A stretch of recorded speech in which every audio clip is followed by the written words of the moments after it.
Hey, meeting call to order. This is the meeting of the Milpitas City Council and Housing Authority of March.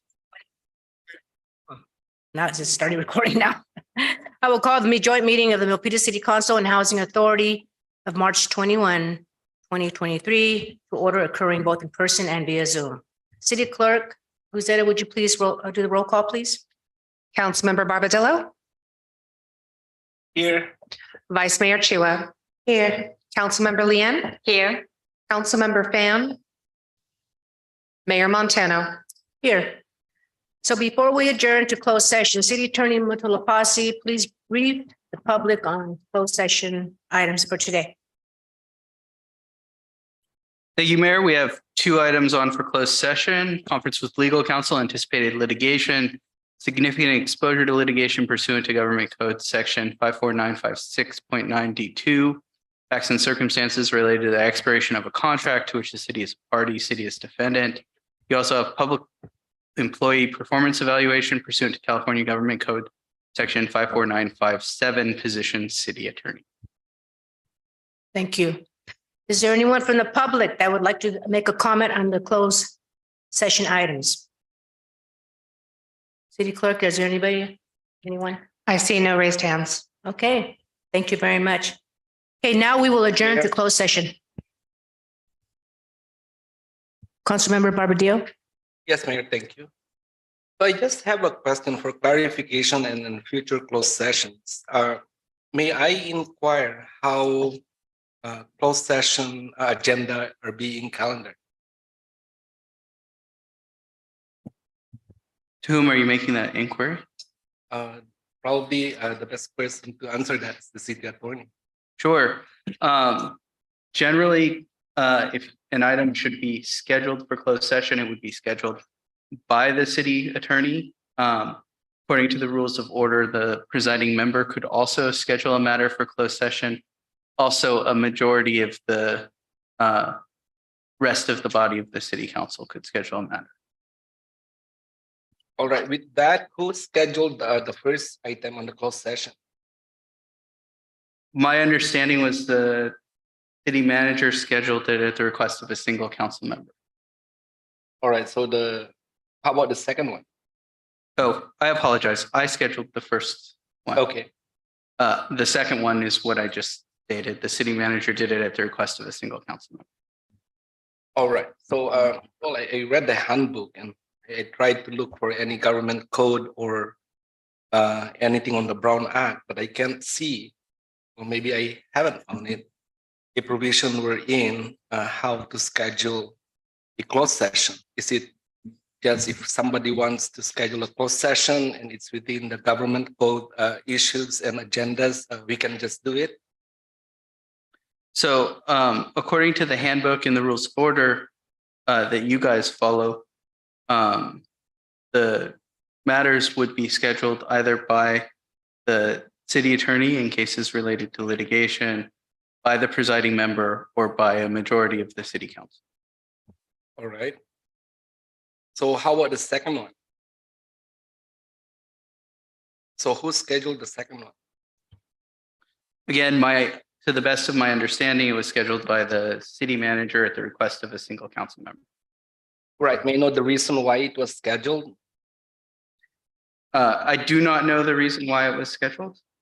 I was the council member who requested that item,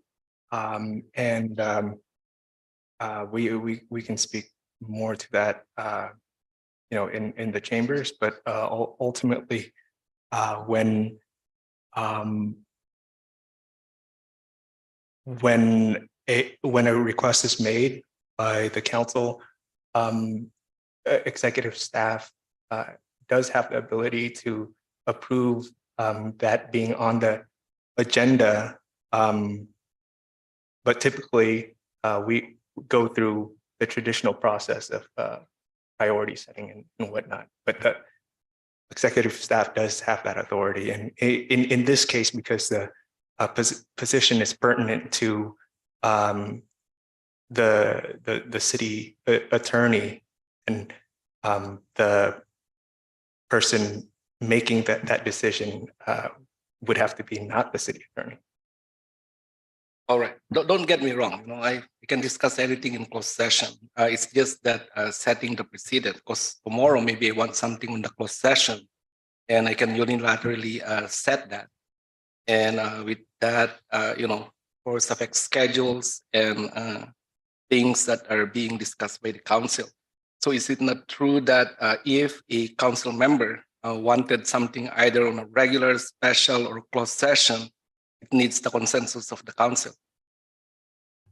That's what the handbook states, yes. So why it landed on a closed session today? I was not informed. I couldn't answer that question. The advice I had given is that the council could be polled. I have no idea why the council was not polled. As I said, right, it's just procedure because I don't want to set precedent that anybody of us, or anybody on the executive level does want a topic to be discussed in closed session. We're still abiding. Councilmember Yes. Barbadillo, if I may. Yes. So the precedent has been set previously. So, Councilmember Fan. I'm sorry, I'm speaking.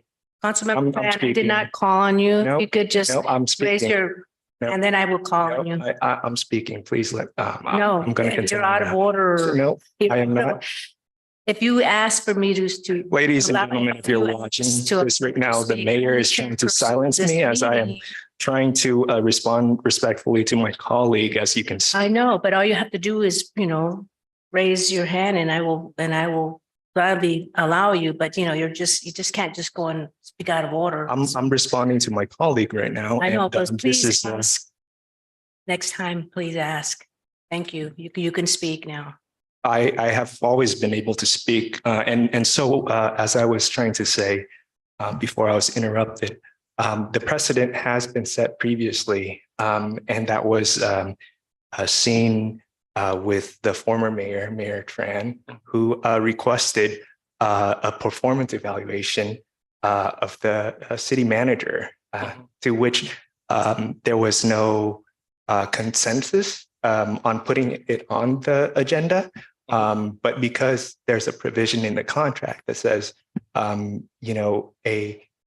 performance evaluation can be requested, that's what was used to justify that course of action. And because that same clause exists in this situation, that's what I was basing that on. But this is not a typical instance. It's not meant to be abused for, random items to be put on the agenda. This is simply an employment matter that I'm requesting. All right, so let's set the precedent straight. So how can we do it? Mayor, Councilmember Chua? the Vice way, Mayor. the way I understand it, since the mayor is the presiding officer, he has the privy to call a closed session item, to add a closed session item. The way I just understand it is, it's the mayor who is the presiding officer, the city attorney, the city manager, and majority of the city council can put an item on a closed session. Is that correct, Mayor? I'm sorry, city attorney? That's what it says in the council handbook in the Robert's Rules of Order. Thank you. Thank you very much. So, Councilmember Barbadillo, do you have any more questions? Right, so can we set that precedent? Can we follow the council handbook regardless of what happened in the past? But just to keep things straight, and we owe that to the public. Can we? Well, collectively, I assume we are. So with that, I'm going to move that. Wait, All right.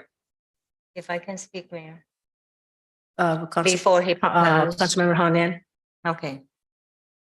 So, Councilmember Barbadillo, if you just mentioned that it needs a consensus to put on the agenda, I do not recall all the closed session agenda was mentioned or ran by us and get a consensus before it was put on the agenda. Number one.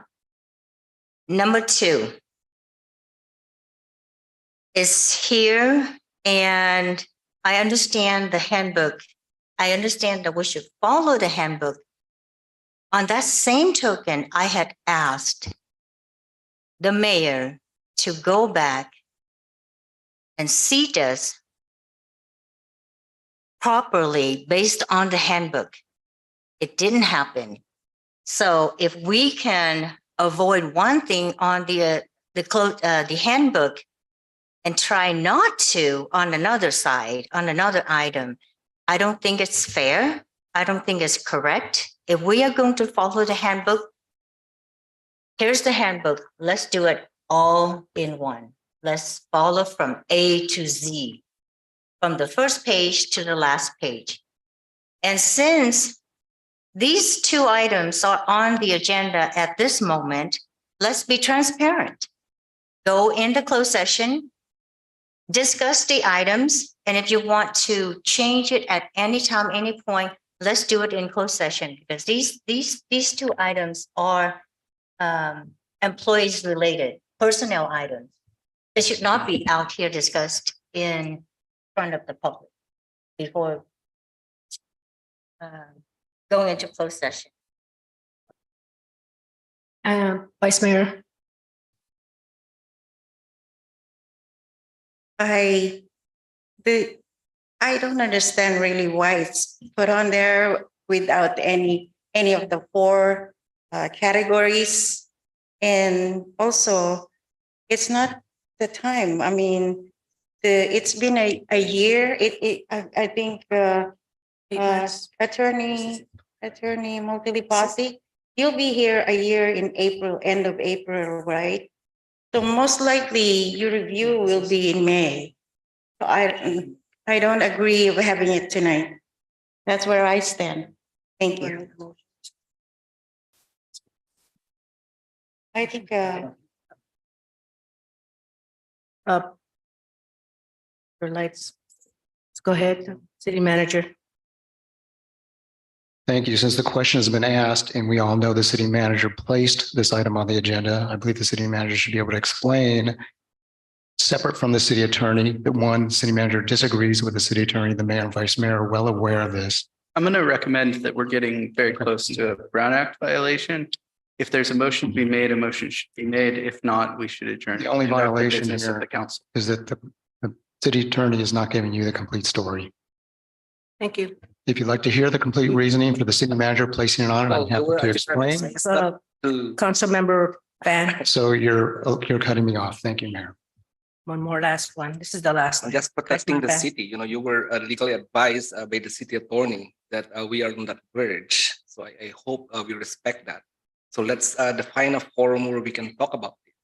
Because as I said, you can shoot me any agenda, whether it's closed, special, or regular, right? I just don't want to set the wrong precedent.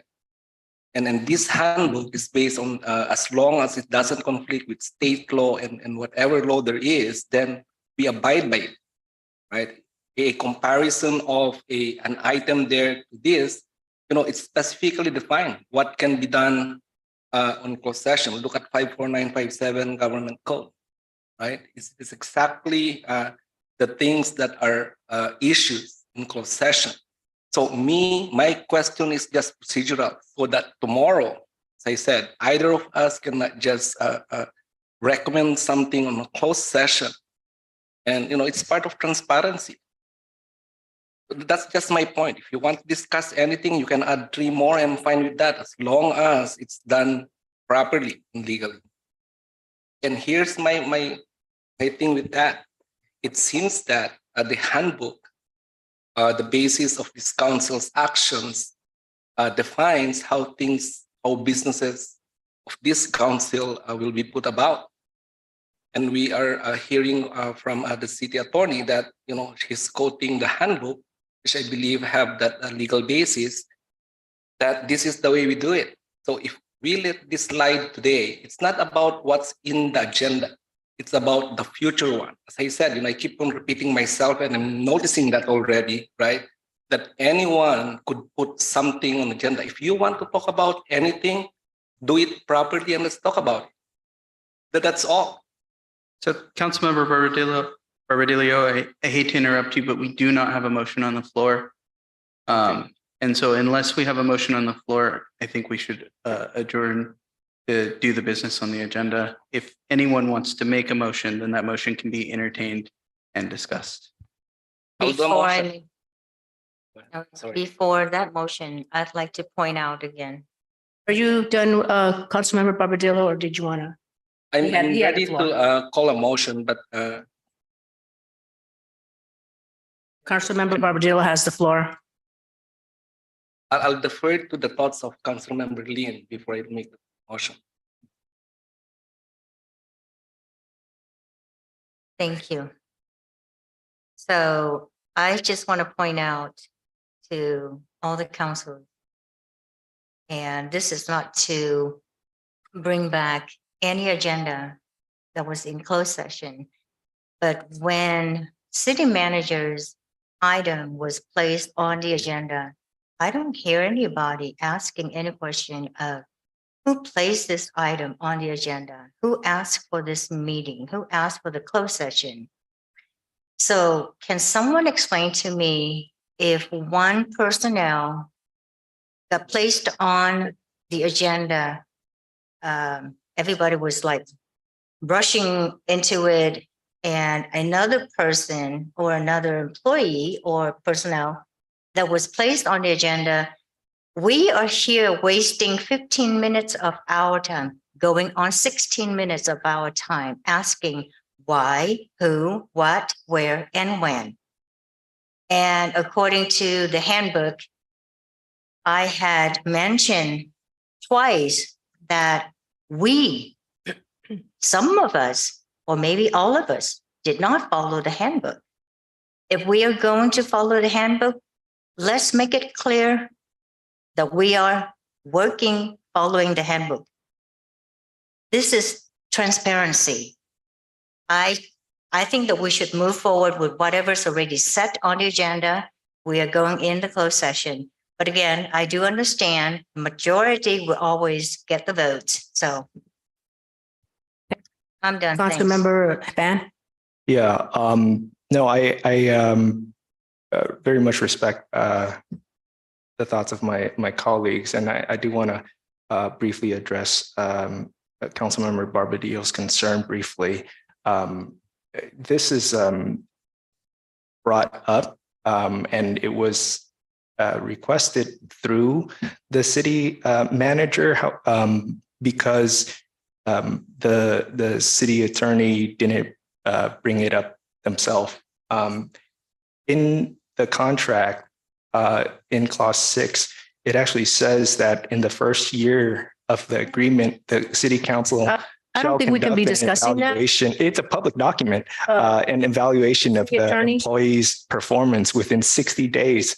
So that was not done. And then We're not supposed to be discussing that. Can you, no, this is a public personnel, document. No, item. you're violating my rights. Actually, I'm talking about a public item.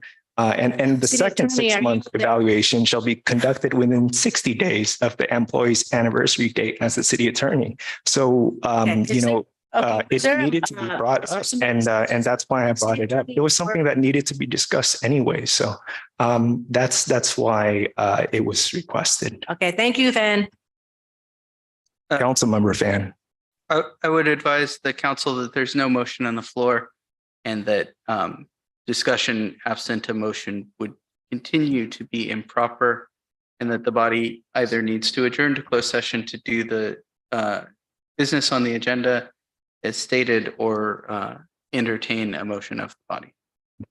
So Vice Mayor, I move to remove item B from the closed session item, and to actually schedule that sometime in May. so I second that. Roll call vote. Councilmember Barbadillo.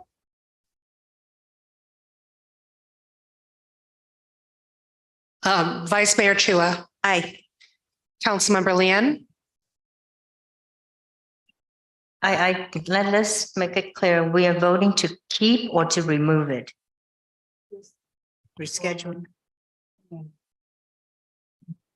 The motion is to remove item B and reschedule to May.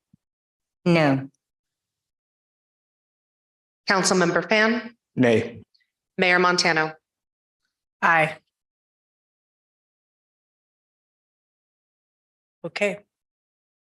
So we will adjourn this meeting and move on to closed session for item A.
Hello, everyone. Want to apologize for the tardiness. We were in closed session, but we have just deliberated. Thank you.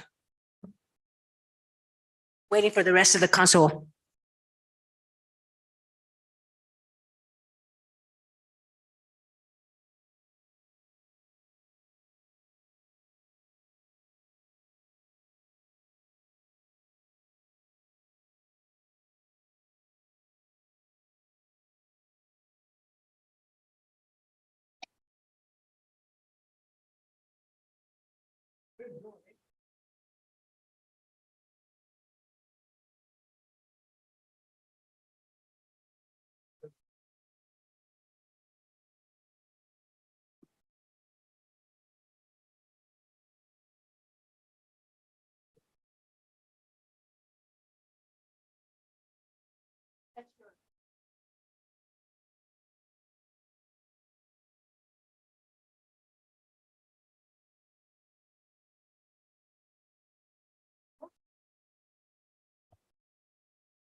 Okay, welcome, everyone.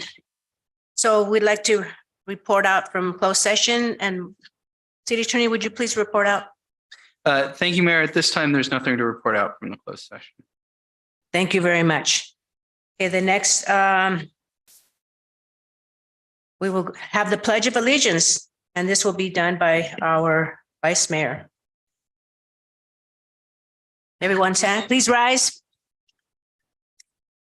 I pledge allegiance to the flag of the United States of America and to the republic for which it stands, one nation, under God, indivisible, with liberty and justice for all. You may be seated. Thank you very much. Next, we'll have the invocation led by Councilmember Barbadillo. Lord, we thank you for the everyday blessings that we receive, the families in Milpitas, the leadership of this council, for all the wisdom and guidance that you had provided.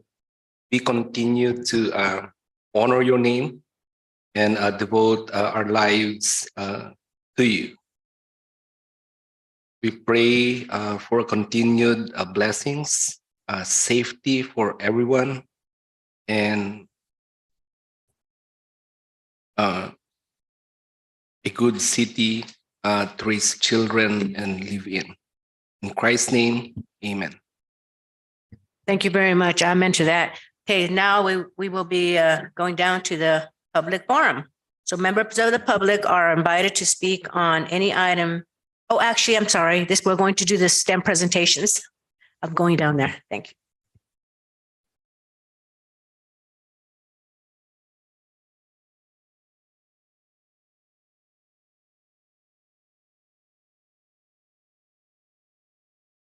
Okay. Welcome, everyone. Sorry for the lateness. So the STEM winners from Milpitas schools, I will name these. It's great to see all the parents here. The STEM winners from Milpitas schools, and they are the first one. This is for the STEM, which is science, technology, engineering, and math. So the commendations will say, in honor of your accomplishment at the 2022 Synopsis Championship Science Fair, the project title is a novel image data augmentation technique for clinical machine learning applications. So the city of Milpitas recognizes Ayush Raj for participating in the 2022 Synopsis Championship presented by the Santa Clara Valley Science and Engineering Fair Association. This awardee is commended for all the hard work that went into creating and researching this unique science project and preparing the scientific work for review and competition. So congratulations and keep up the great work. So Ayush Raj, can you please step up? Is he here? Okay, I will put that to the side. And the next one, Ayush Thoran. Ayush, congratulations. I'm going to call the city council for them to come up here and they can take a picture with you as well. So come on down if you're interested. Ayush Thoran.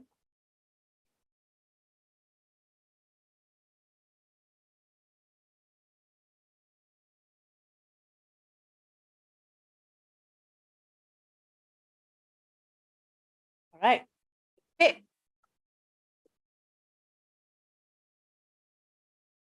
Joyce Young, in honor of your accomplishment at the 2022 Synopsis Championship Science Fair. Project title, SMART, a toxicity classification system through smiles and multimodal representation to cross-check hazardous chemicals. This is so hard to read that this is so complicated, I bet. Congratulations, Joyce Young. Here tonight? Okay. So I'd like to, because I thought they were all the same, but this one, his project title is Machine Learning Handwriting Recognition. And then, Conlin? All of you will be. Okay, this is in honor of your accomplishment at the 2022 Synopsis Championship Science Fair. And the project title, Helmet G-Force Indicator to Kanal Garapati.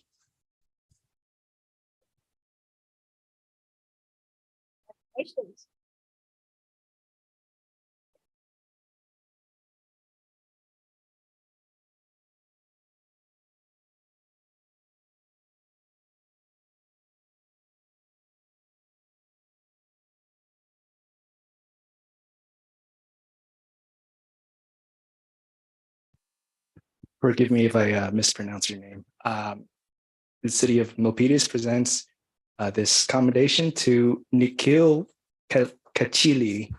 And this is in honor of your science fair project titled, Does it require a pandemic to help reduce global population levels? That's morbid. What's the answer? Are they here? Oh, okay. All right. Okay, the next is Ria Rakesh. Are you here, Ria? So this is the project title is Mud to Electricity, Creating, Comparing, and Finding Ways to Improve an MFC. Congratulations. Gary.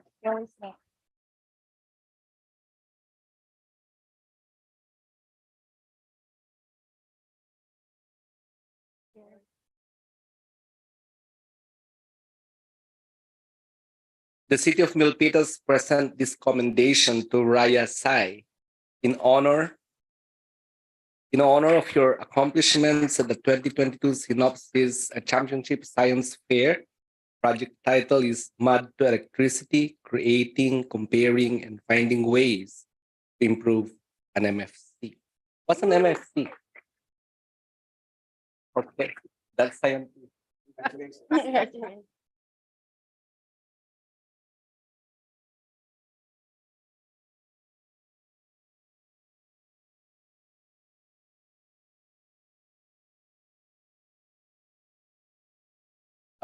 This next commendation goes to Sumaya Ismail, and this is for the project titled Using LASSO, LASSO, to classify schizophrenia according to unique RNA expressions and analyzing applications of MRI/OCT scans.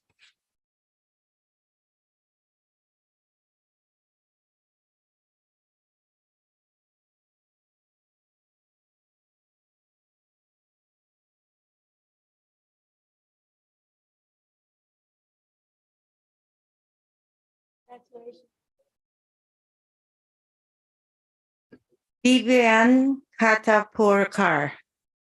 Woo! Oh my God, so tiny. In honor of your accomplishment at the 2022 Synopsis Championship Science Fair, project title, Did you say water equals to electricity? It is? Okay, great.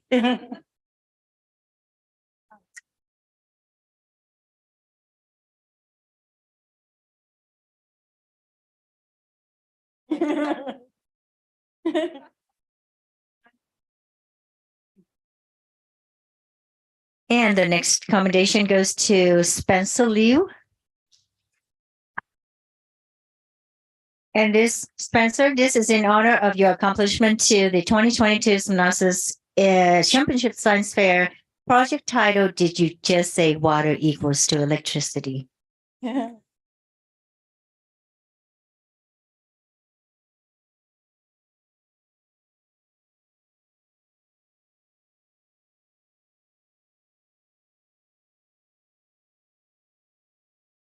The next commendation is for Sri Tej Pona.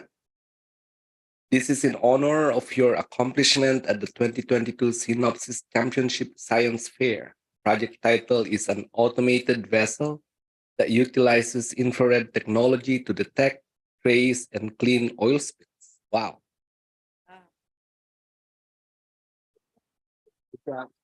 Did we miss anybody else? So everything. Can we have a group picture for everybody?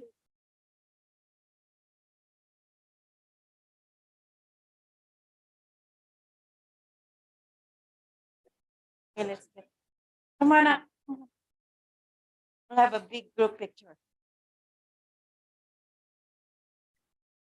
So Forrest, former San Jose City Council member, I want you to say a few words. He's the inspiration that was able to have this come together. Come on up. Say a few words, please, Forrest. How are you? Thank you, Mayor. And on behalf of the Santa Clara Valley Science and Engineering Fair Association, I want to thank this city for recognizing these brilliant students. Our mission is to encourage family, encourage students, encourage friends, relatives about engineering and STEM, because in life, we have the opportunity to shape the future. And by encouraging these participants in the science fair, you are already shaping the future, because we're going to leave lots of problems for you to solve. And you're starting out now, and in the future, you will be able to tackle some of the problems. Of course, as we grow and more population, we're going to have problems like the pandemic that's been with us. It took the world to come together to solve that particular problem.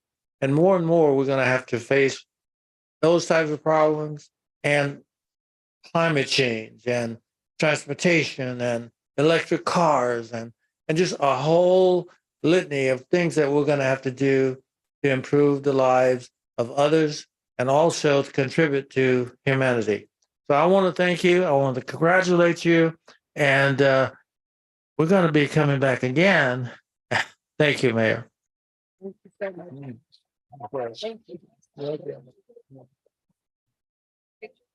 yeah. Let's lay it out. Thank you so much. Thank you, parents, for supporting your children, and thank you, students, for being the future engineers for tomorrow. Because of you, you are going to save this planet. As you know, there are many, many challenges, but you are an inspiration to all of us. Thank you so much. Thank you.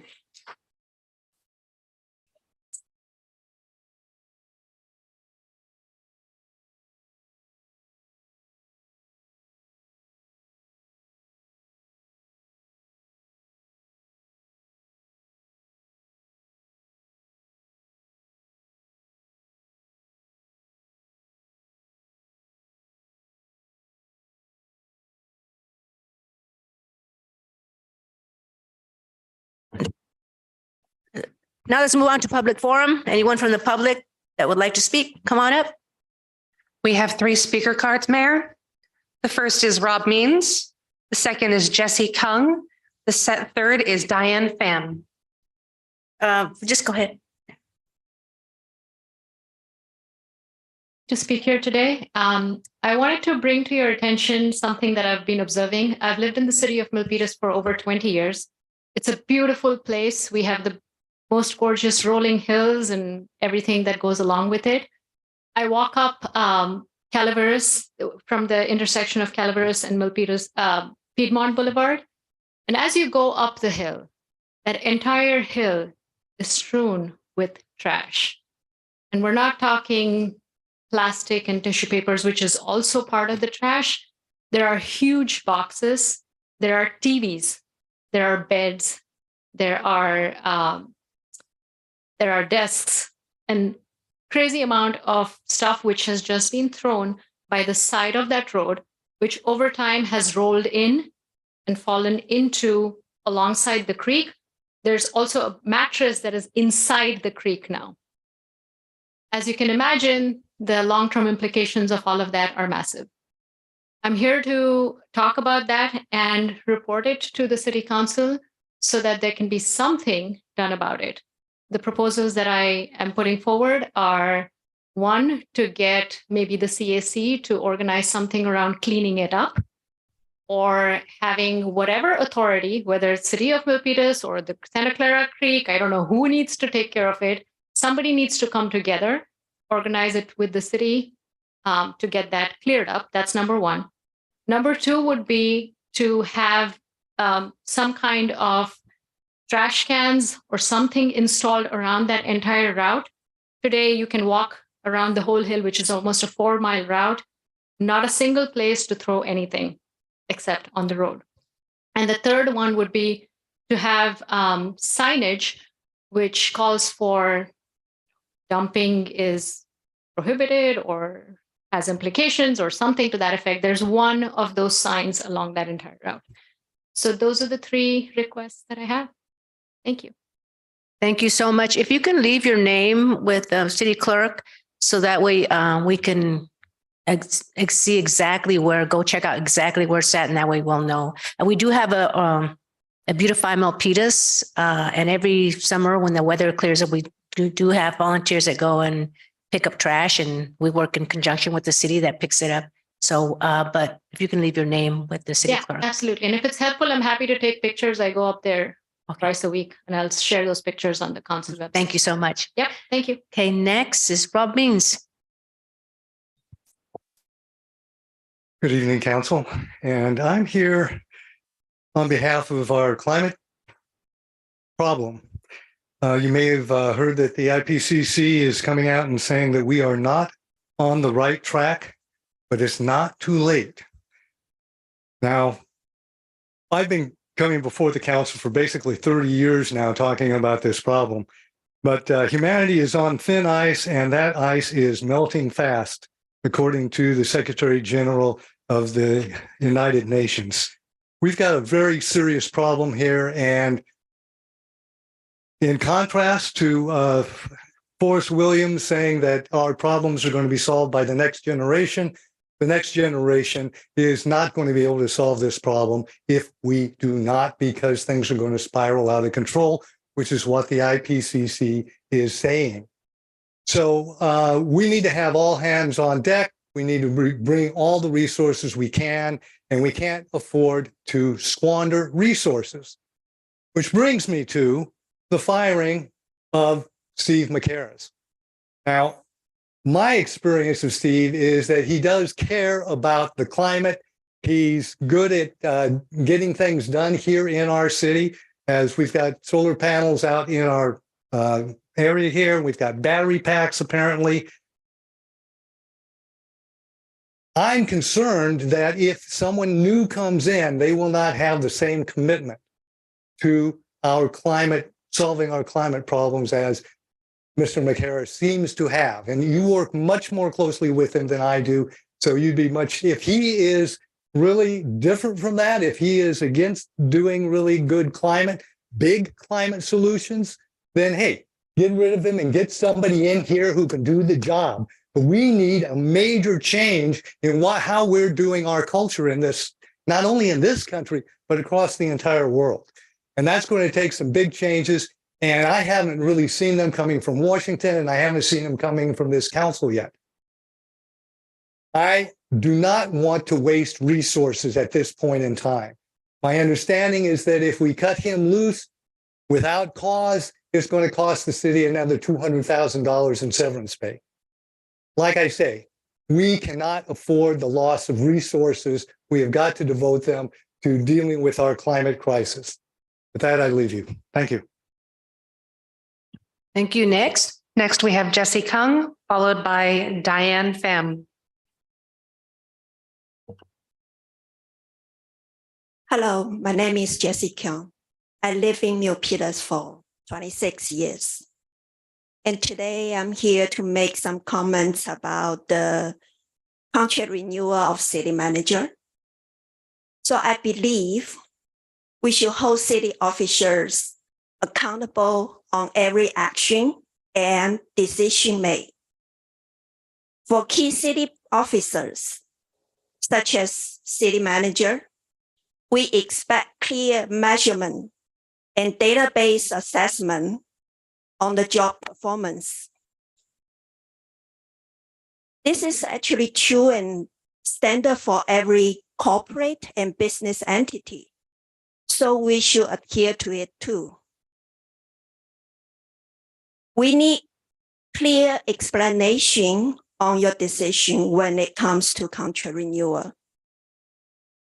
So I'm here to ask mayor and city council members to communicate this matter clearly to the public and residents because it affects our daily life.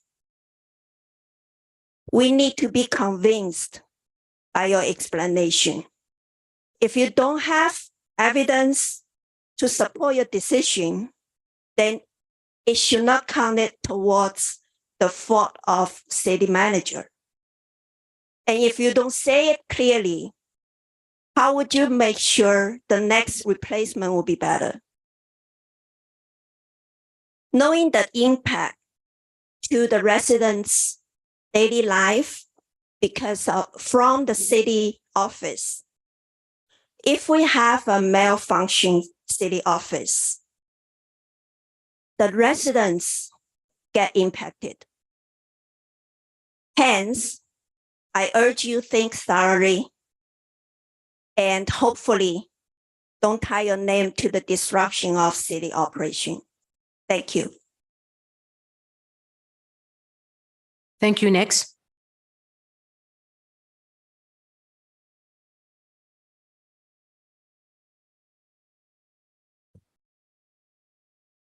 Good evening. My name is Diane Pham, and I have been a resident of Milpitas for 22 years. Tonight, I come here to address the termination of Mr. Stephen McHarris, our city manager. I was shocked to find out that last month, Mayor Montano, Vice Mayor Chua, and Council Member Bobadillo voted not to renew our city manager Steve McHarris' contract. But I'm more shocked that you offer no reasons or explanations for firing him. Where is your transparency, trust, and work ethics, Mayor Montano, when you promised, when you ran for mayor? You also said, I quote, "I ran to make sure our city steers in the right direction of smart growth that encompasses the quality of life for everyone." I feel that by firing a manager who has done a wonderful job for the city since 2019 until now is definitely not taking the city in the right direction. When you have a good employee who did a great job, you want to retain, not fire. I feel that Mr. McHarris has been here since 2019, so he already knows what projects are being done, what projects are still in progress, and he knows the in and out of our city. If the city hires another manager, it will take time. It will take us back. And there's no guarantee that the new manager is the right fit for our city. How can you guarantee?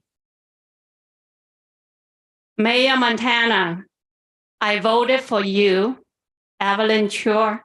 I'm sorry, call you by your first name, but Mayor, Vice Mayor, I voted for you. And council member, Mr. Bobadillo, I voted for all three of you because I believe you will do the right thing.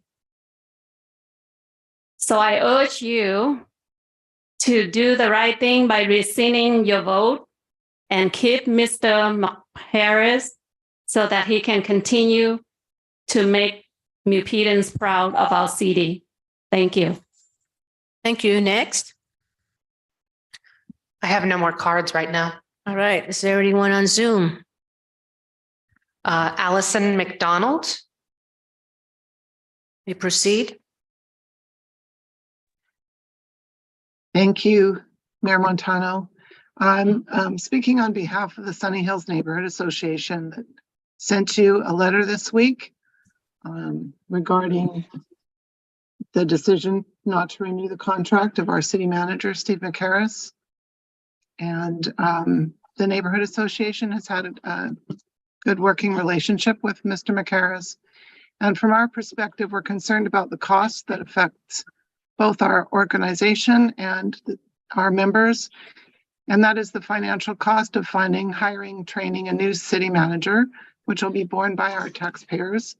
Secondly, the time that will be required by a new city manager to establish the knowledge base of the job, knowledge of the city, relationships with various local communities and organizations such as our own.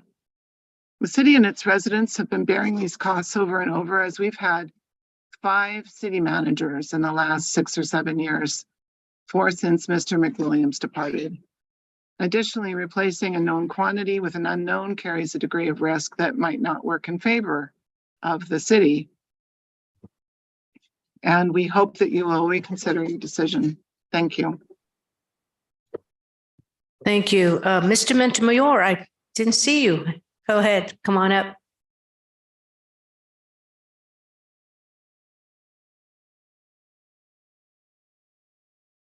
Yeah, even just a little bit of mixed feeling and consideration to the main topics and for the main speakers. I will not touch base on that one. I know our city manager. I go with him in places with other dignitaries. We go to places, parties. Anyway, the mixed feeling I had is, of course, we don't know the rejuvenation, if there is a rejuvenation, but it seemed like he got retained. He's back. He wasn't here last meeting. That's all I can say. So I'm for the city council, the city manager, and stuff. You guys, as I've heard, and I believe on your dignities. Everybody's dignified for me. So in other words, I go for the other topic, like the STEM. I am for the science, technology, engineering, and math. Those are ones. Those are my favorites. So bless you. Well, yeah. And we're lucky in Milpitas. We don't have a problem, even though no, not much problem. I heard also cracking or the cleanliness in Milpitas, but because of the climate and other reasons, we cannot do it much this time. So I'm proactive. In other words, I am here to inspire for whatever controversies. I'm here to promote constructively the presentations, the celebrations.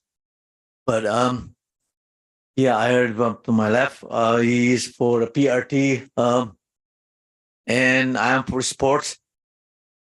So anyway, these calamities or these climate may have some of us thinking about the probable problem in the budget control for the next, let's say, fiscal year or the next 5 years. So, and one of the probable topics of one of the attendees here, my friend, I think he's speaking of millions of causes of projects. So, yeah, I trust everybody. Thank you. Thank you. Moving on to the announcement of the code, the conflict of interest and campaign contributions with the City Attorney, Michael Montolopasi. Thank you, Mayor. I ask you, Mayor, and each of the council members whether he or she has any financial or personal conflict of interest related to any of the items on tonight's agenda. Councilmember Barbadillo. Sorry, I was not paying attention. Councilmember Barbadillo, I ask whether you have any financial or personal conflict of interest related to any of the items on tonight's agenda. I do not. Thank you. Vice Mayor Chua. None. Councilmember Lian. None. Councilmember Fan. None. Mayor Montano. None. I further ask you, Mayor, and the Milpitas City Council to please disclose any campaign contributions of $100 or more received within the last 12 months from any of the parties entering into contracts with the city on tonight's agenda, or contributions received from development project applicant for development projects on tonight's agenda. Councilmember Barbadillo. None. Vice Mayor Chua. None. Councilmember Lian. None. Councilmember Fan. None. Mayor Montano. None.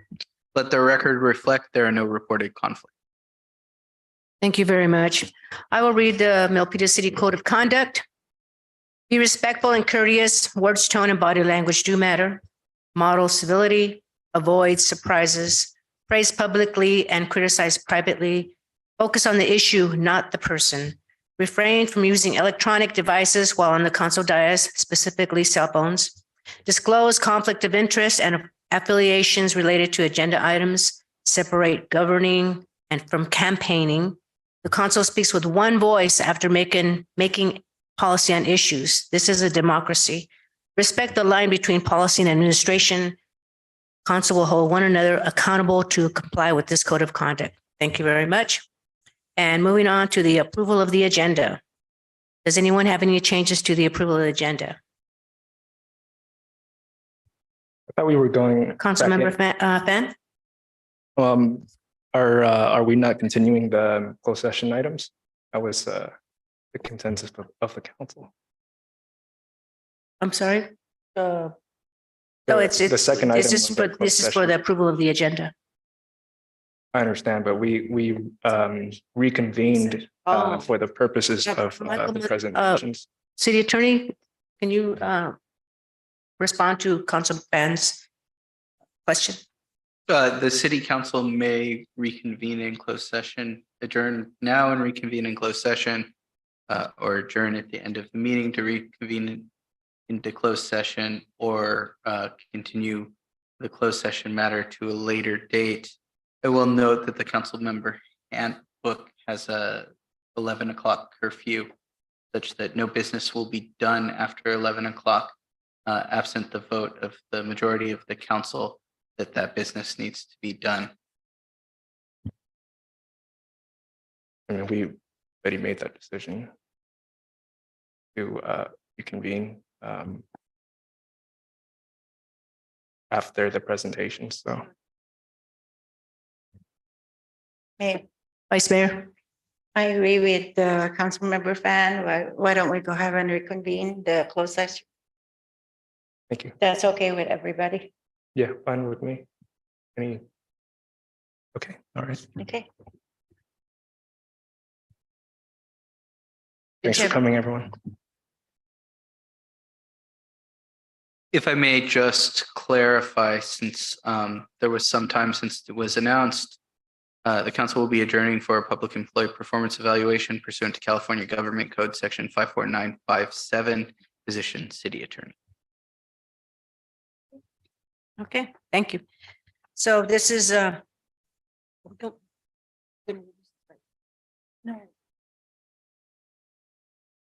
we're going to be going back to closed session, folks. We'll be back.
Okay, we have returned back from closed session. And we will be doing, I don't know if I should do that. No, we're not taking any action right now. All right, going down to the approval of the agenda. Anybody have any changes for the agenda? If not, then make a motion. Vice Mayor? Is it agenda or consent? Did we? Is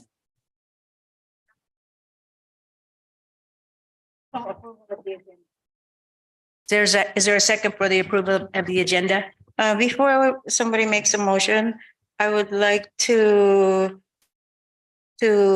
items, this is the agenda, right, Mayor?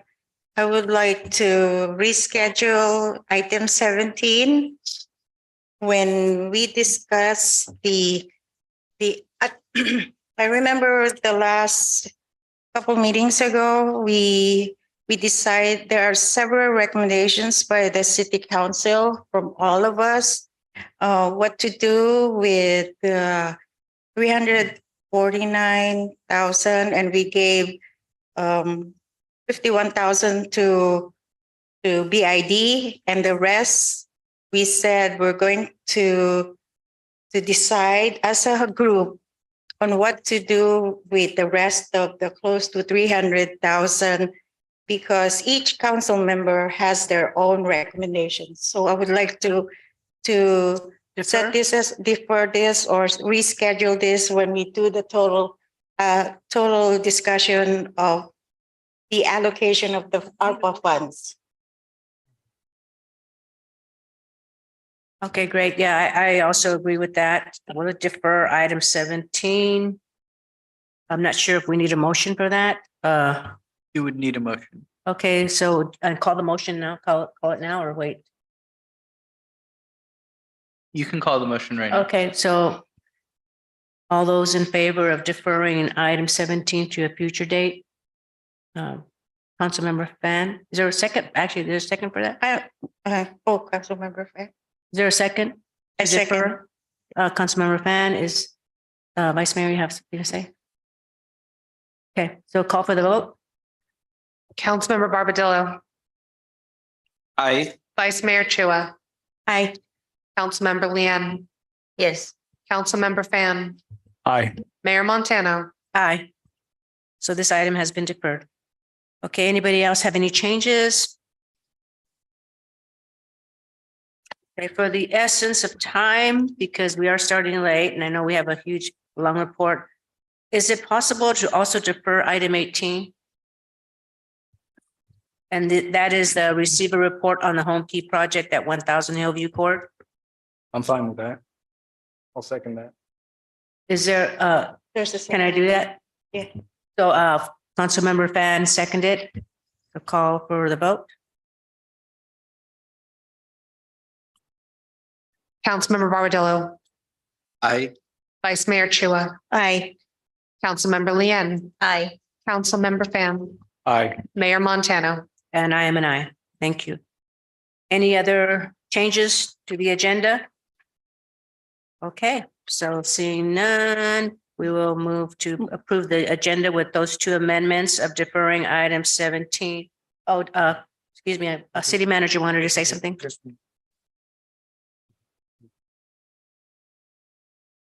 Okay, so, what was that? What? Okay, we'll get ready to go to consent now. Okay, anyone have any items in consent? City manager had something to say Thank you, Mayor about Montano. consent. Yes, staff would like to pull C6. And if time permitting, then staff could explain some of the changes that we'd like to see on C6. Okay, great. Anyone else have any, Vice Mayor? I would like to pull C, I would like to pull C9. I would like this discussed when we discuss the budget for staffing. This should be included in the staffing item under the budget process. Okay, so we're going to pull item 9. pull item 6. And Mayor, let's see. C10. Member Lian, Oh, I'd like to sorry. pull C11. C11, also pull C11. oh, good. C10, please. C10, Pull 11. Anyone, Councilmember Fan? Yeah, just C10 for me.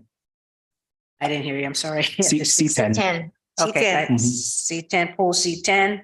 Wow, pulling a lot of them. And Councilmember Lian, do you have a question? Your mic is on.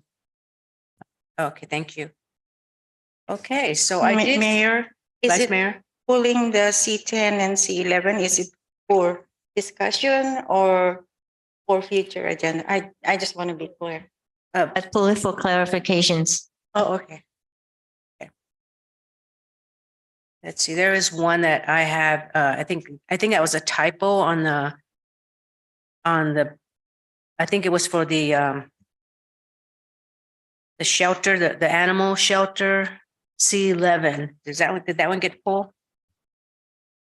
C11, so we have pulled C6,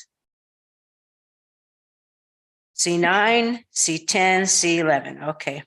All right, is there a motion?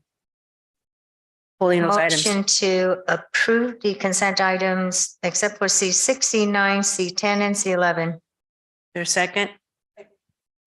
Second. Okay. So we will call for the vote. Can I confirm that is pulling items C6, C10, and C11 and C9 will be deferred until when it is discussed with the budget or staffing? Well, C6 is pulled or deferred. C9 is deferred. C10 is for discussion is going to be pulled, and C11 is Clarification. for what? Clarification. For clarification. So C10 and C11 are going to be discussed, but the other C9 and C6 will be pulled from the agenda. C6 staff would like to clarify if time permits at the end of the meeting when we get to that item. Okay. All right, so C6, C10, and C11 are pulled from the consent calendar to be heard at the end of the meeting, and C9 will be deferred and discussed with the budget or with staffing issues. Right. Thank you. Thank you. Councilmember Barbadillo, Aye. Vice Mayor Chua, Aye. Councilmember Lian, Aye. Councilmember Pham, Aye. Mayor Montano. Aye. Okay, that's it. And no more comments. Mayor, And we now- have a hand up from someone from Santa Clara County here. Okay, so now I'm going to ask for public comment, but you said there's someone from Santa Clara County on Zoom or in person? On Zoom. Okay. David, proceed. Hi, yes, my name is Lisa Reeve. I'm actually not from Santa Clara County. I'm a Tenants Association from Hillview. Can I have some clarification on what you mean deferred? You're not going to hear our report tonight, is that correct? Yes, that's correct. We're I going to just- defer it for the next meeting, and it's because of the time. We have a huge agenda of the water and sewer, and staff has to do a presentation, but we will be discussing that at the next agenda. It'll just be moved. I would just like to make a statement that I find that the city council going in and out of private session and deferring and moving things around. People come to these meetings on a schedule and expect to have their issues heard on a schedule that you set up. So I'm just a little disappointed in the failure of the city council to be more organized in their agenda and in their housing. There are things that need to be discussed, and we're here and we make time out of our day and our night to be here when you put it on the agenda and then you pull it. And I've sat here for 3 hours waiting to speak on the issues that we're having at Hillview. And now I have to wait till next week. Am I correct in understanding that? And I think it's just very disrespectful of the public's time. Thank you for your comment. Actually, this is the first time that we've gone in and then come out to public and then gone back in. So we're going to try to make sure that that doesn't happen again. And when we apologize, and this is just one of those hiccups that we have, and we're going to make sure that we keep to our agenda. Thank you very much. We have one more hand, and it's from Allison McDonald. And you may proceed, Allison. Thanks. I wanted to restate basically what Lisa Marie just said. You have members of the public that have been waiting for a couple hours to speak on agenda items that you're deferring, and you completely changed the agenda. It's kind of like, what's the point of the Brown Act requiring that an agenda be posted in advance of a meeting when the agenda is not going to be the agenda on the day of the meeting?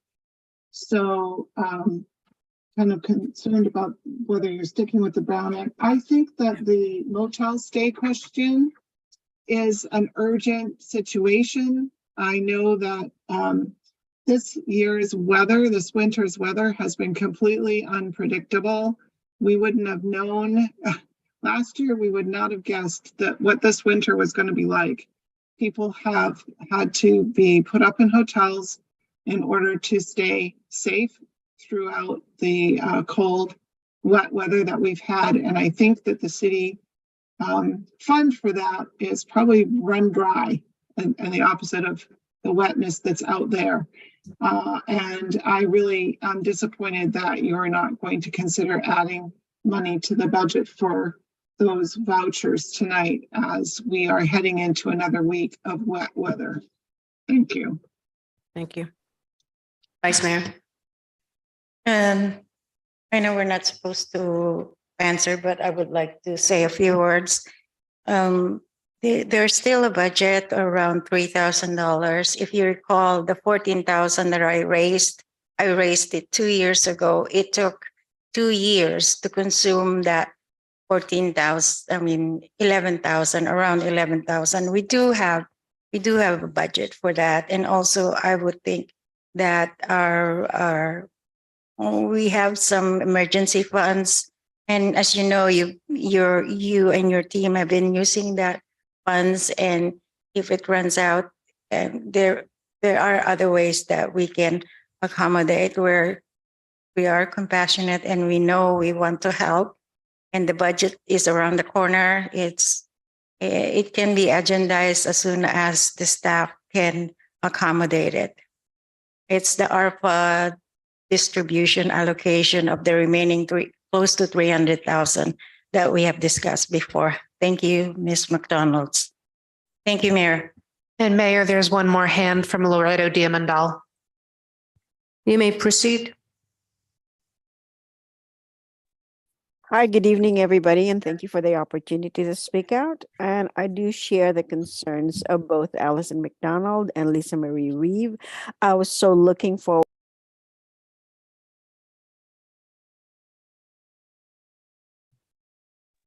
Hello, good evening, everybody. Thank you so much for the opportunity to speak tonight. I was so looking forward to speak regarding 17 and 18. And so I hope that you would reconsider. And these are very important items that help out our unhoused population.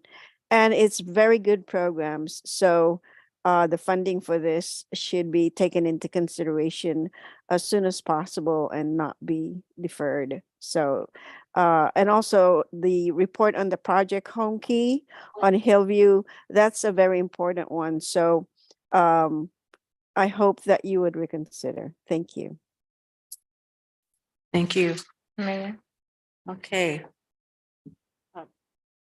Councilmember Lynn. Thank you, Mayor. I feel the urge that Loretto, Allison, and Lisa, they really spend the time waiting to speak on the item. Would you please reconsider putting that back on the agenda for this? Like, as I mentioned, our time is, I know that these water and sewer presentations are very long and we have a commitment to be out by 11. So I'm going to stick with that, the council majority. Thank you. Okay.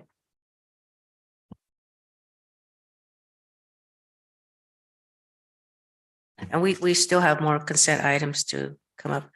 All right, so now that we're on this one here, should we go over the consent items or do you want to go ahead and do the presentation? Okay, well, we usually do that last, but okay, so Public Works, City Manager, item 16. Thank you, Mayor. Thank you, Mayor Montano, members of council.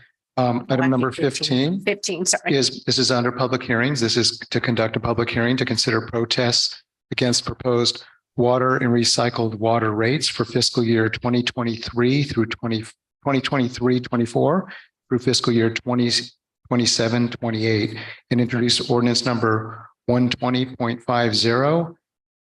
We have, and this is relating to water service charges.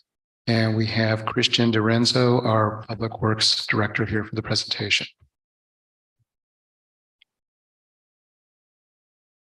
Good evening. Good evening, Madam Mayor and Honorable City Council, members of the community. My name is Christian Dorenzo. I've been the Public Works Director now for a little bit over 3 months.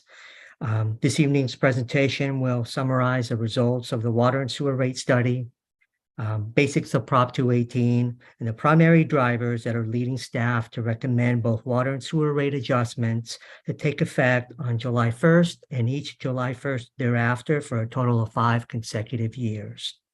Next slide, please.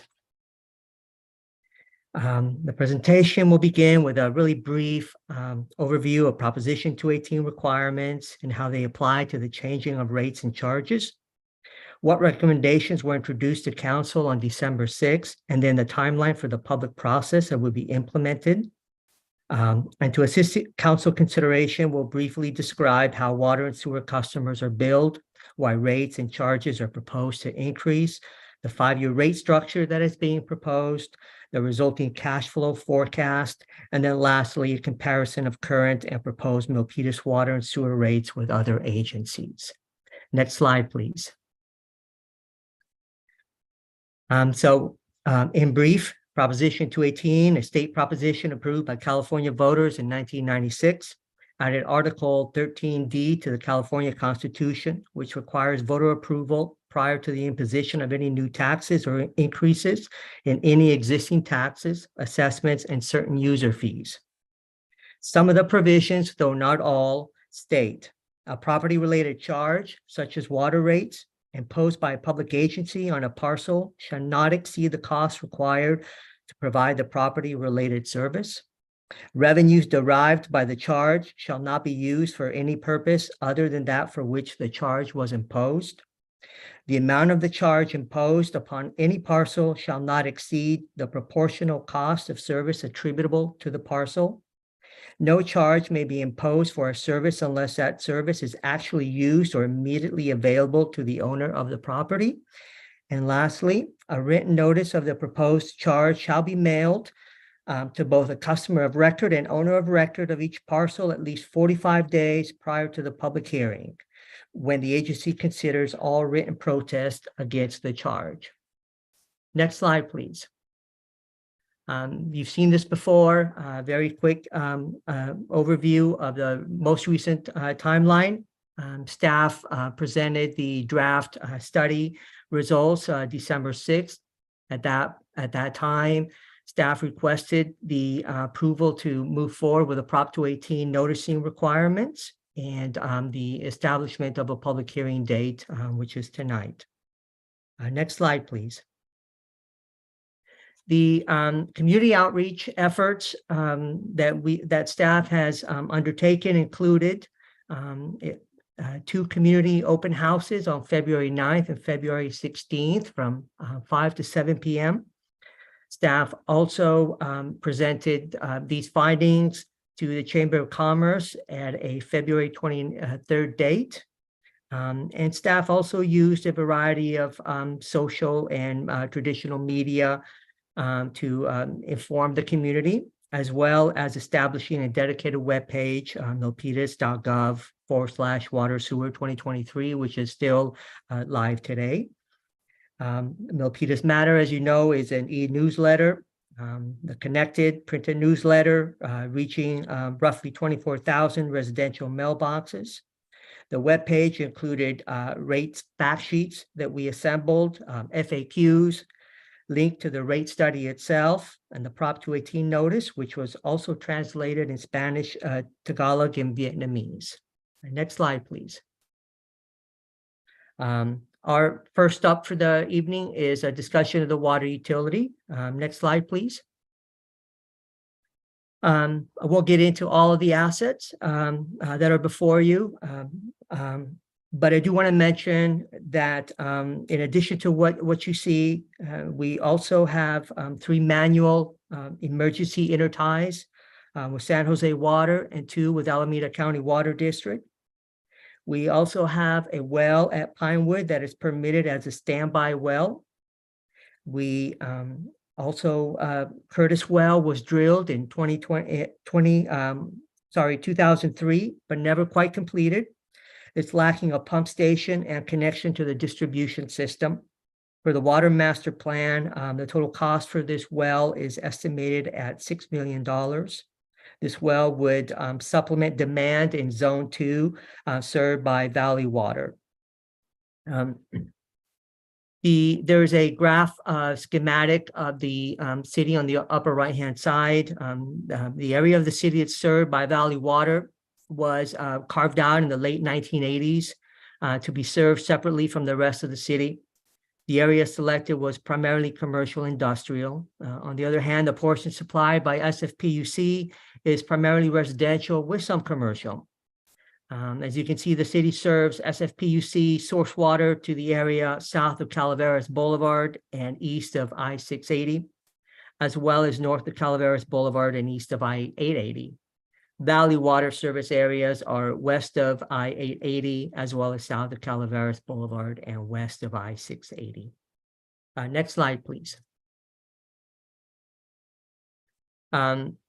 Brief overview of the near-term CIP for the water utility. There are replacements that are being recommended by the master plan for critical isolation valves on transmission mains. Those are estimated at $2 million. There are recommendations to upsize undersized pipes for fire flow demand. There is recommendation for new turnout for Valley Water deliveries near the intersection of Piper Drive and Garden Street at an estimated cost of $500,000. There's a recommendation for new fire pump at Air Pump Station, which would supply SFPUC service areas should turnout go offline. Also in the future, that is not reflected here. The master plan recommends a 2 million gallon storage tank to meet future demands in Valley Water service area at an estimated cost of $5.5 million, plus the construction of an adjacent pump station for approximately $4 million. That's outside of this initial 5-year CIP period. Next slide, please. As a reminder, some of our corroded water assets, many people have not ever seen these before, so we wanted to showcase what an aging water infrastructure looks like. Next slide, please. Talk about the drivers for water rate increases. As we noted last week, water supply contracts are increasing exponentially over the next 5 years. They are projected to go from a $23.6 million budget to $31.1 million by the last fiscal year of this 5-year cycle. The city is projected to spend roughly $136 million over the next 5 years to purchase treated water. Each year, the purchase contracts will increase from 1.5 to approximately $1.9 million. As you can see on your left-hand side, the drivers for water rate increases. The cost of water makes up half of our pie. Another sizable portion is our investments in the water aging infrastructure. Next slide, please. Water rates that are not funded or approved. This slide shows no rate adjustments. As you can see on your left-hand side, currently there is fund balance. There are reserves that are being maintained this fiscal year. In the absence of rate adjustments, those reserves begin to progressively be depleted. In 2024, it'll be the only year the utility will actually be able to meet its debt service obligation on its single outstanding bond. By 2026, reserves fall below the reserve targets. As you can see, at that point, the capital fund for emergencies, 30% of O&M is depleted. The utility begins to rely on its infrastructure replacement and rate stabilization balances to make up for operating deficit. To bring the utility back to a healthy state by foregoing rate adjustments, even in fiscal year 24 and 25, the latter 3 years of the rate study period will require double-digit increases, 14% for each year. Next slide, please. On the other hand, this represents the financial summary with should the utility rates be considered and approved. There is, you can note, we will nonetheless never quite reach 30% of O&M set aside or the 16.67% rate stabilization reserve. We're getting closer, but not quite there. You'll see on your far right-hand side, the reserve target is still a little under the graphs. We will begin to deplete infrastructure replacement money as we move forward with our capital investment plan, which is a good thing. Next slide, please. Briefly, what do the rate adjustments mean to the typical household with a 5/8" meter that consumes 14 units of water? Again, a unit of water is 748 gallons. The current bill, $143.02 for your water side, would increase $9.19 to $152.21, roughly 6.4%. You note that of the bill, about 2/3 of it is generated from your consumption charge or your volume charge, $100.38. This is the area where a resident would have some ability to control the cost. Next slide, please. We've seen this last week, busy slide. I'll walk you through clockwise. As a reminder, there is no change that is being proposed to private fire line services. So current rates remain intact through the next 5 years. There are appreciable reductions to recycled water fixed charges.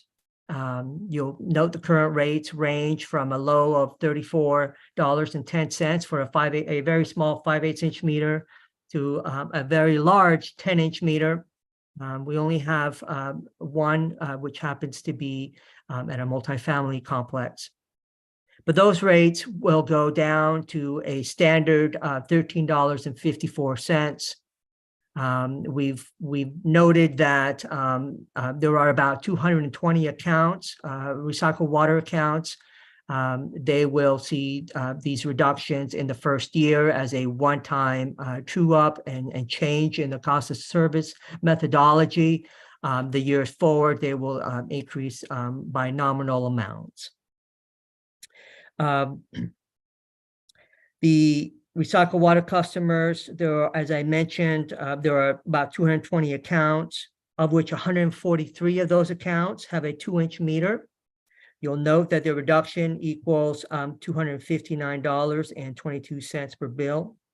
The largest meter for recycled water accounts, I mentioned there's only one of those. Similarly, there will be reductions to the fixed meter charge on your upper left-hand side that is highlighted in yellow. For example, there are 1,336 accounts with a 1.5-inch meter. Those accounts will see a reduction in their fixed charge of about $45 per bill. Roughly 19% of all utility accounts from 3/4 inch up to a 6-inch will see reductions in their fixed charge in the first year. 5/8 inch meters at the very top represent about 80% of all account sizes. Next slide, please. We've shown this before on December 6th. We're showing it again, just a snapshot in time where the current Milpitas water rates lie along the spectrum at the bottom of this graph, and highlighted in yellow, where they are projected to go, highlighted in green, still sitting below the average water bill for the area.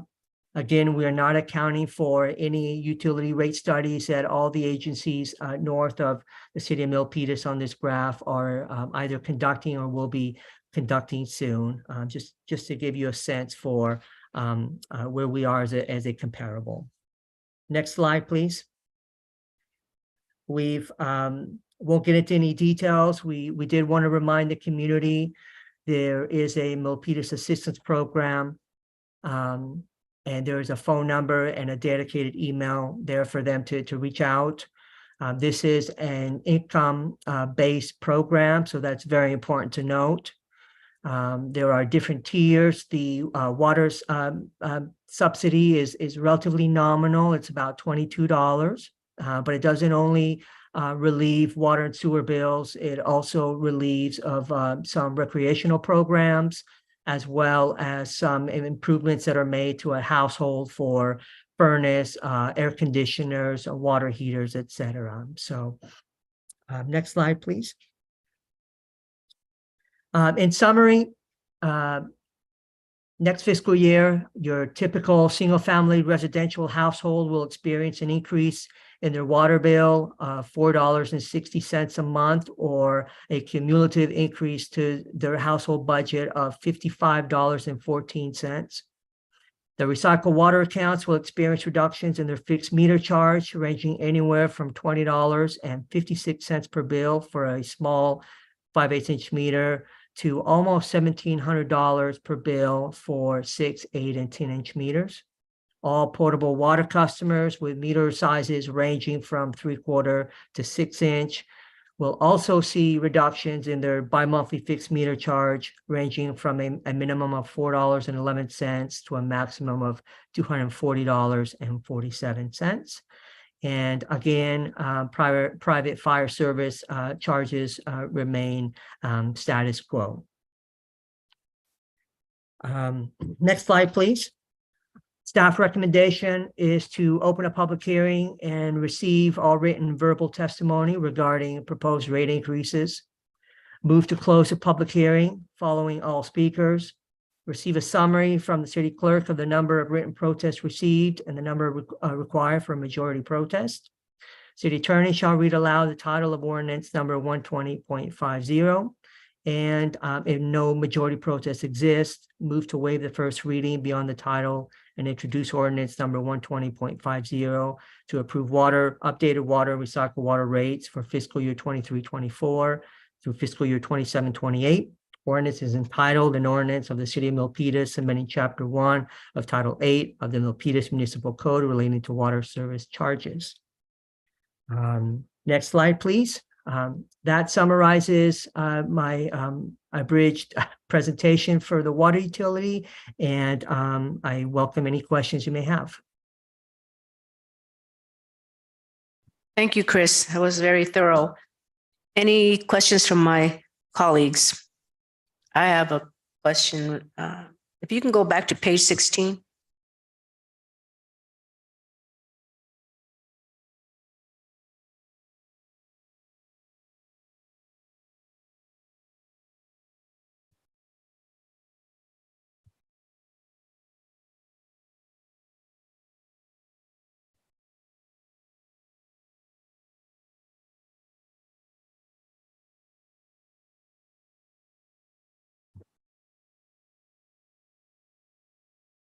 Not that one. It's the one with the, it says $4.80 something cents a month, No, the next.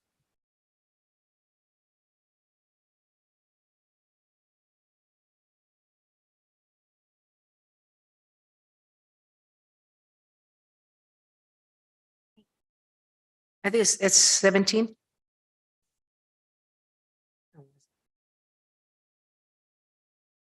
It was almost towards the end.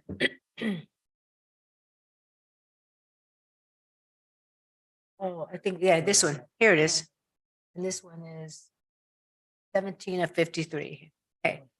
So it says here on bullet 1, in fiscal year 23-24, a typical single-family residential household would experience an increase in their water bill of $4.60 a month, or $55.14 over the course of the whole year. But isn't our water bill bi-monthly? So is it really $8? No, $9 and what? 9 something a month. But is it, even though it's bi-monthly, is that 55.14 for the whole year, or is that just for half of a year? Mayor, the bill is bi-monthly, it's correct. The bill increase is $9.19. You know, I was providing a monthly impact of the rate. The monthly impact is $4.60. The bi-monthly impact is $9.20, more or less. And then the $9.20 times the 6 bills over the year equate to $54.14. Okay, okay, but it'll still be, the total will still be about 55. Yes, that's the annual increase to a household budget. Yes. Okay. And the other question is, so when was the last time that we increased the rates, water rates? Water rates were last adjusted. The water rate study was last completed in 2018. The rates went into effect April 1st, 2019. Again, July 1st, 2019, a few months later. And then July 1st each year up until this past July 2022. And do you foresee it going up again? And it seems like there's a pattern here, every 2 years. So, and I know it all depends on our wholesalers, since really our hands are tied. Do you foresee more rates coming up and then within the next year? The question is, would I anticipate additional rate requirements, let's say in year 6, right? After this initial 5-year rate study? My professional opinion, aside from what the wholesalers may pass on to us, is that it's prudent to always consider nominal rate increases every year, rather than defer them for 5-10 years and then come back with some significant double-digit hikes that may pose additional hardship on the ratepayer. So it's my philosophy that it's wiser to pass on, even if it's inflation. Not today's hyperinflated, market, but inflation of the past 2-3% annual increases, I think, is much easier to smooth out. and allows us to absorb cost for chemicals and supplies and materials.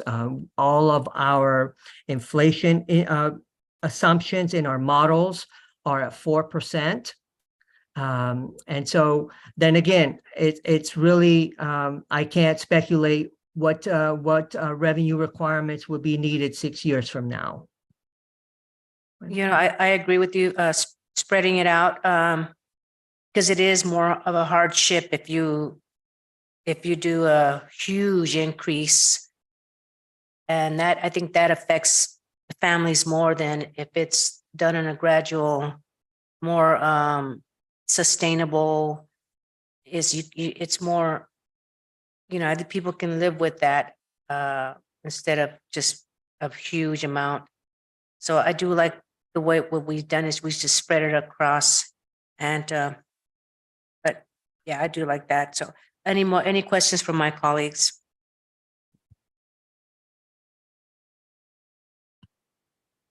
Okay, and if I see none, I'm going to go to the public. Mayor, we will need to open the public hearing. Okay. Mr. Montemayor.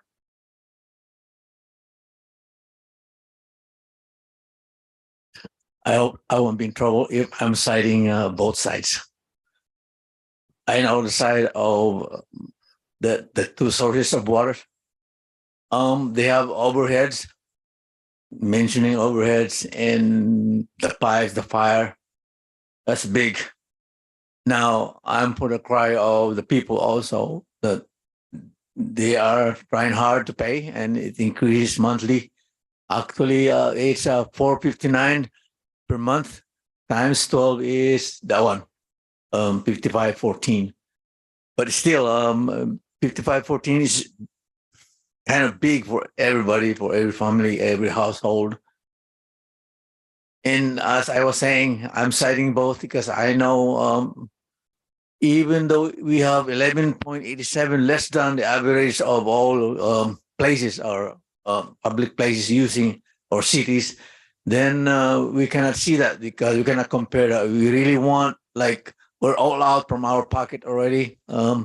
So that's the cry of the people. But if we will sustain a good quality water, a source of water, even though we have enough water now, we have to manage the hold of water. We don't have enough reservoir probably or containers. We have pumps. Anyway, that's all. I'm citing both. So it's up to the city. Thank you. Thank you. Is there anyone else from the public? One more.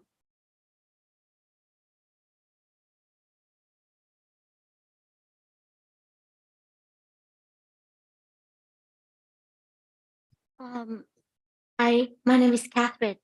May I please ask you to come back to the slide that say, please explain to me a little bit more about the reduction and how that impact our bill, the reduction part.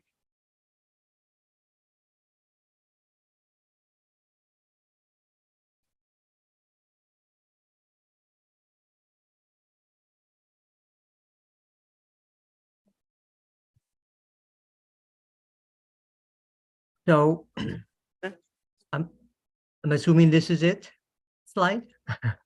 That's one of them, yes. We're just taking your comments. We're not answering questions. Okay. Oh, okay. All right. So it's just really hard for all of us. It's the pictures that you show.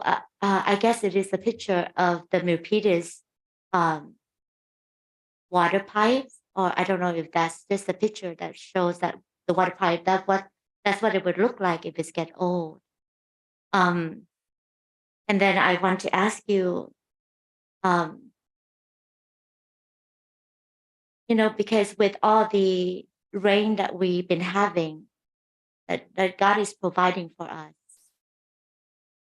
and all the snow in California mountain, I'm hoping that we are focusing on resources and engineering to save those water, to save that water from the mountain and from the snow melting. And my concern is that every time we fix something that is not broken, how do we secure the line so that it won't be contaminated by any means? And then in California, we have a lot of earthquakes. So if we're going to have a big earthquake and something actually happen to our water pipe systems, then do we have to pay again to fix something that actually is broken? And then we are hoping that we actually would have some reduction in water bill, not increase in water bill. I don't think that I fully understand everything that you have said, so I should have spent more time to study it. But as a citizen of Milpitas for 21 years, and my husband is, I don't know, 40 years or so, we're just hoping that whatever that you're saying is correct. And then also the last meeting, the first meeting that I was there, my husband and I were the only ones. Thank you very that were much. there. Your time is up. 3 minutes has Okay, gone. can I just 3 say one minutes. thing? Just It's one it. thing. That's Because it. there's only two Sorry. of us. We got one other person out there that wants to comment. Come on up.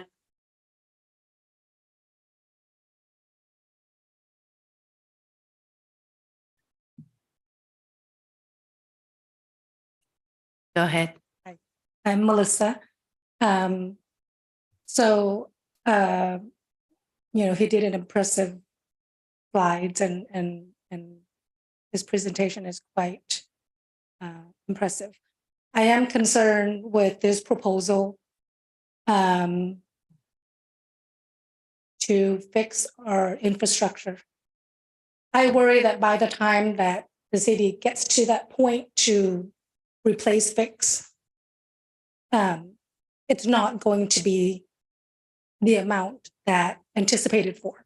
So you understand, I hope you understand that it's going to be double, triple because of this bureaucracy that they have. That number will not be true. So even if you increase the proposed amounts, just know, I don't want you to buy into this, but just know that this is not going to be a true number. It's always been that way, and it's going to be, I don't know, it's going to be a lot more. So they always use these reasons to fix the, it's impressive and everything. When is that going to happen?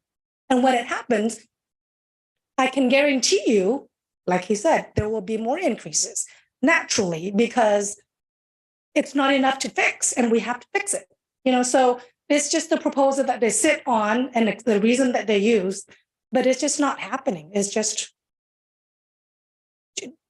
do you know what I mean? But by the time then it's going to be double, triple, then there'll be more increases. And I think knowing that our population continues to increase, we should be investing in ways to reserve water, right?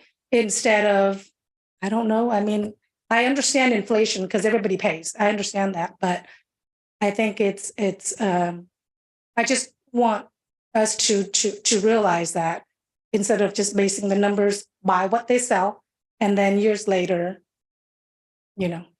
these percentages, it's not going to be 6.4. I can guarantee you, there'll be more. That's just, it's unfortunate, but I'm just not buying, what he says. Thank you. Thank you very much. So your time is up. I'm sorry, ma'am. I just want to make a couple of comments. Our infrastructure in this city, the pipes carry all the water, sewer, they're aging. This city was built in 1956. And in those days, they used to use some really corrosive materials for the pipes. Imagine if we did not fix those pipes, because part of this is it's what's factored in is and the water also is, we have I think it's called the Enterprise Fund. Enterprise, what's the name of it? It's the Enterprise Fund. So those fees that go into that fund is for infrastructure for the, and you saw the corroding pipe, you saw the corroding material. So it's a way to safeguard, to make sure that our citizens don't get sick, because you know that all those aging pipes, they have to be replaced. So it's not just the water raised from the wholesale. That's another factor, but it's also making sure that the conduits where the water goes are safe, and that they're are able to carry clean water to the residents. So just to let you know, and we're not doing it all at one time. We're spreading it out so it doesn't become such a burden on the citizens. Yeah. So just Mayor wanted to know. Montano? And Vice Mayor. Mayor Montano, we're actually still in public hearing. Vice Mayor, yeah, go ahead. Oh, we still have additional speakers. Oh, okay, another speaker The next speaker is Allison McDonald. on Zoom. Okay, go ahead. Thank you, Mayor. I agree that we need to be fiscally responsible and not be depleting our reserves. So we need to make sure that we're continuing to maintain the funding that we need to have on hand. And we need to be paying for capital improvements, as you said, to maintain and improve the infrastructure that we have, not just the pipes, but also for increasing access to water supply. And I would like to see us expand the assistance for those who can demonstrate financial need, those programs, and also programs and assistance to help people find ways to reduce usage to conserve water.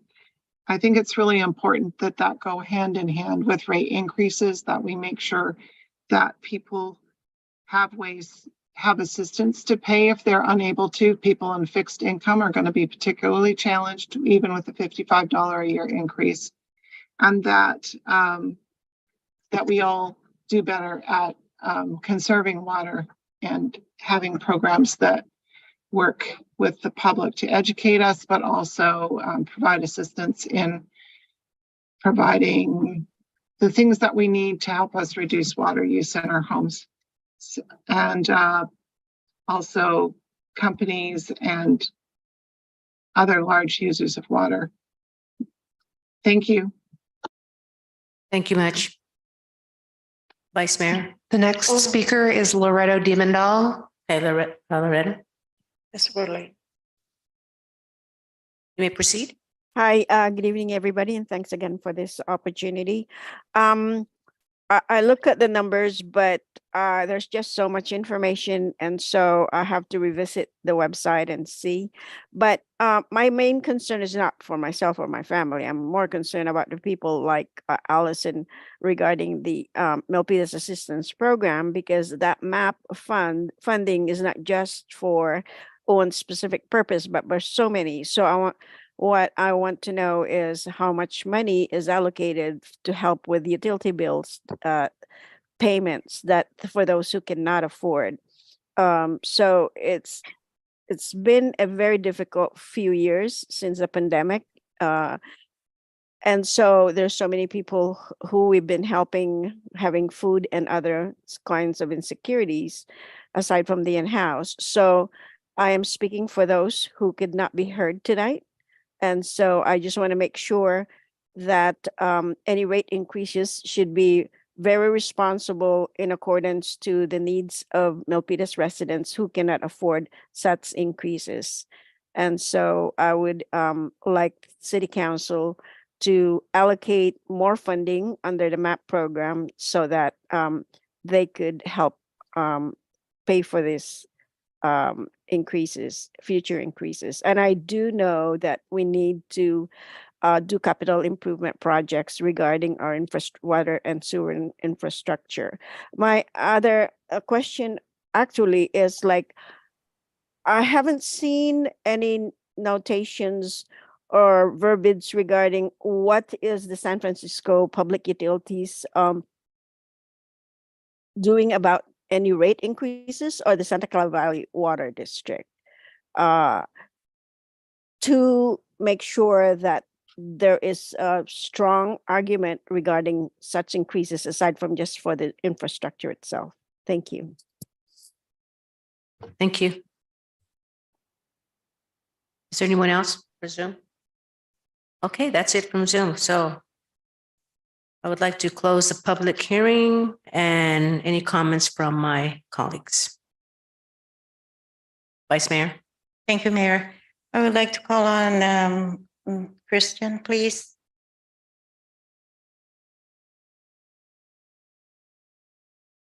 Christian, regarding the question of two of our residents, the concern about, this is in line with your presentation as well. Can you, if it's ready, can you show the breakdown of, I know you have a graph, a pie chart that breaks down how much we put on CIP, how much we put on the operational costs, and also the actual rate, the water costs. If you can show that, I think that would help understand that we do have funds, that the water rate also includes all those. Yes. This one, can you expound on this a little bit? Just a few sentences that maybe it will clarify some of the few questions that were raised tonight. Thank you. I'd be happy to. At least I'd be happy to. I'll try. The utility, the water supply contracts make up 70% of the utility's O&M budget. It is the cost for the purchase of water, the treated water from the two wholesalers, and our need to invest in the infrastructure are really the two drivers for the rate increases. You will see at the bottom left-hand side that the wholesale price increases are averaging 9%. The recommended rate adjustment is below that of 6.4%. We're not trying to match these one for one. We have looked and done our best to contain the increases as much as possible. When the operating budget has to absorb an additional $7 million over the next 5 years, and that budget happens to make up such a significant part of our O&M budget, there's really little for us to do. Valley Water is adjusting their rates 15% next year, 15% the following year, 9.1% for the 3 subsequent years.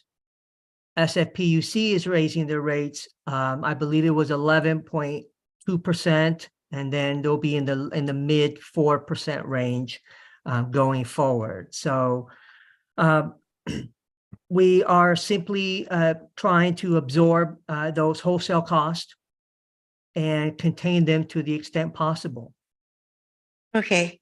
Another one that you might be able to enlighten us is the show the graph that shows our reserves with this increase in rates.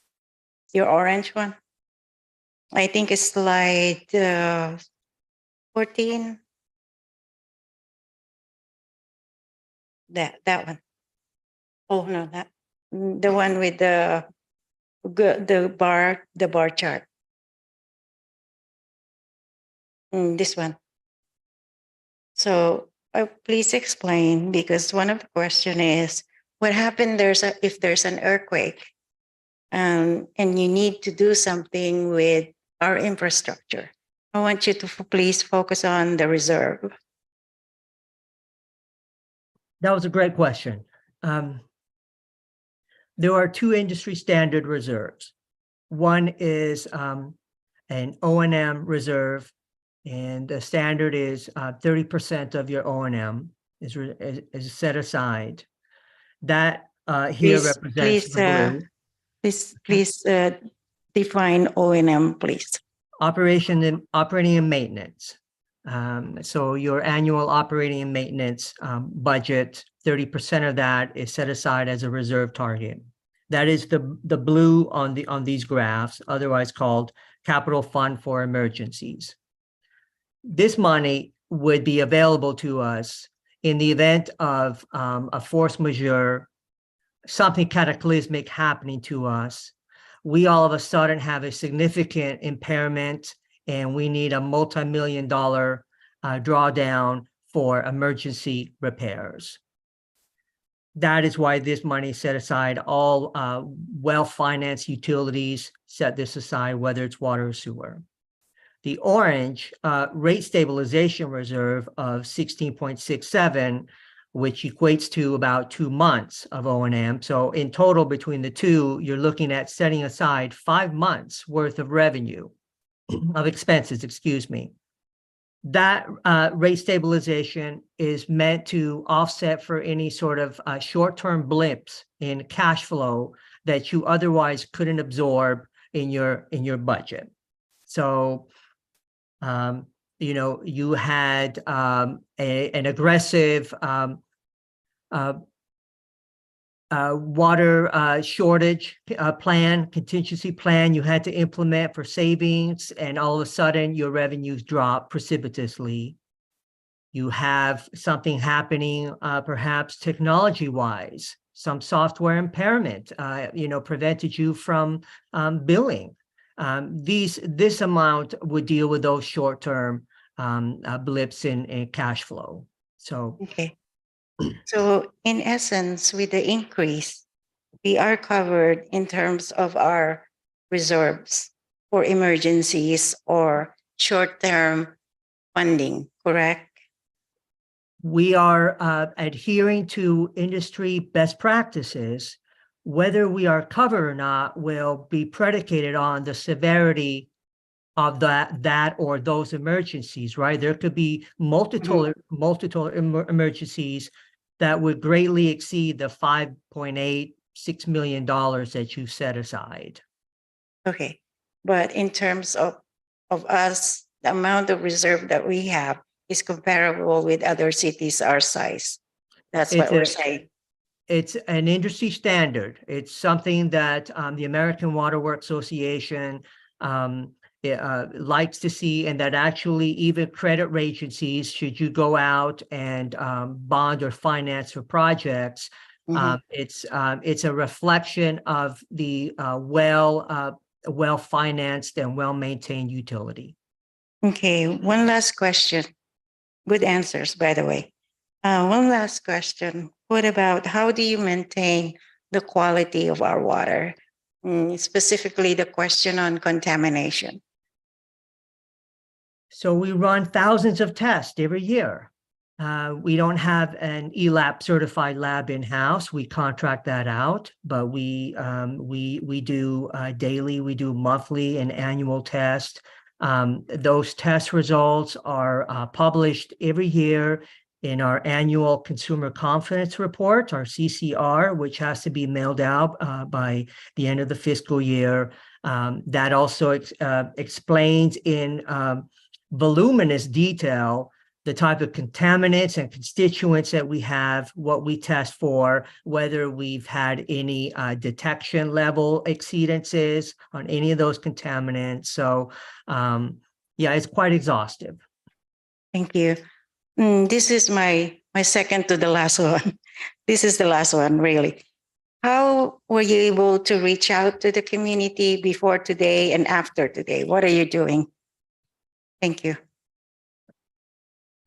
I would refer to, I'm not even sure which slide number that was, one of the original slides. You know, as I had mentioned, you know, we used both traditional and non-traditional venues to advertise to the community. we hosted evening forums, and I had mentioned previously only 4 individuals showed up. Unfortunately, staff would have very much liked a larger audience. But it did afford us an opportunity to really discuss at length and in detail with each one of those members of the community. Most likely our largest audience were the 15 to 18 members that we presented to at the Chamber of Commerce. That was uniquely targeted for the business community. The business community happen to be the ones that will experience reductions in their fixed meter charge, because invariably most of those businesses will have a meter size greater than 5/8. Most likely a 1 inch or 1.5 inch. So they were certainly pleased to see that it wasn't technically a rate increase all across the board. And then, of course, we've had these other media venues at our disposal. We will continue to use those and to advertise what's happening. We will also use those to communicate the investments that we will be making as a result of these rates, and specifically the capital investments that we'll be making. And so, Thank you. Yes, ma'am. That's good. Thank you so much. I hope it answers most of your questions tonight. Thank you, Mayor. Thank you. Are there any more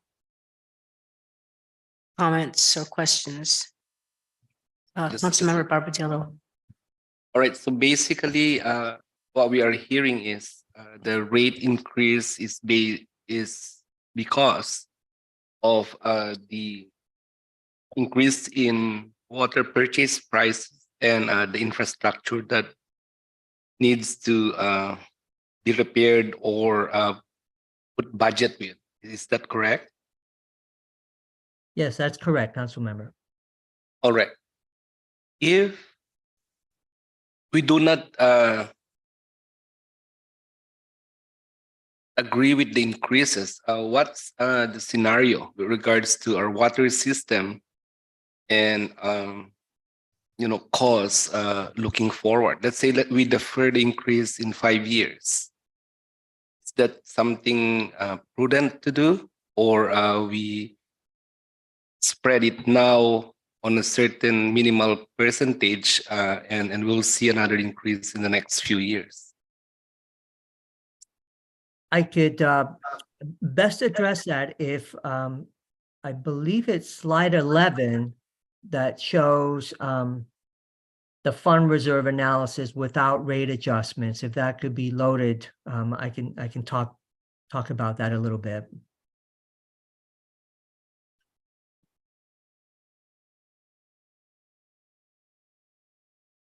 Yes.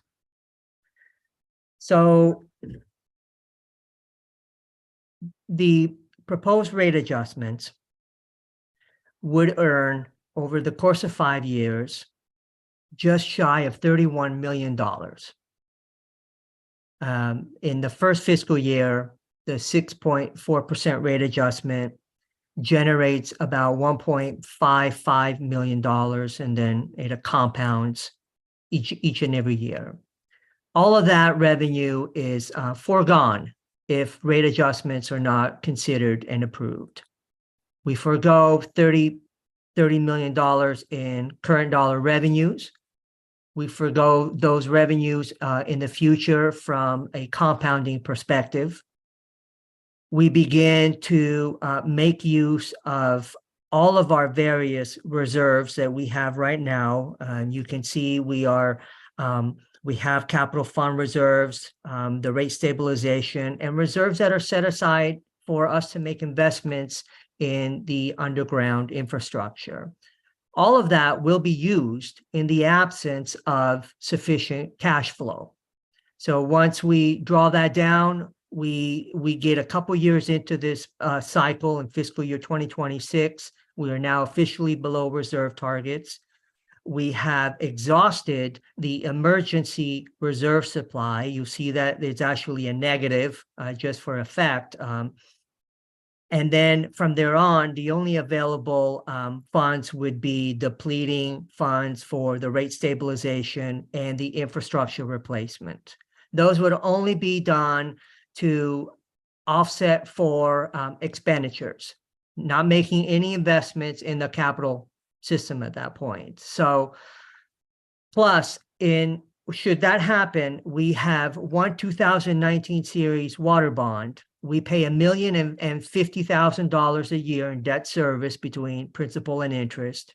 We maintain debt covenant ratio in fiscal year 2024, and then we fail to meet that that fiduciary obligation in 2025 and thereafter. And that could be a breach of the financial terms of that debt service. That's a significant issue. As you may know, when I talk about debt covenant ratios, it is the measure that you have from your operating income in excess of your annual debt service obligation. So a debt covenant ratio of 1 means that your net income equals your annual obligation. A debt covenant ratio less than 1 means you're not earning enough operating income to pay for your annual debt service obligation. Agencies and bond investors, they like to see some measure of comfort, right? That you as a utility are operating in a sustainable manner, that you have some excess capital when you paid all of your operating obligations. And so traditionally, the standard is 1.25 to 1.5. I've even seen some agencies that can meet as high as 1.75. This allows for a little bit of wiggle room that you have enough income to pay your obligations for your debt. So this slide here shows what happens only in the event that the first 2 years are foregone.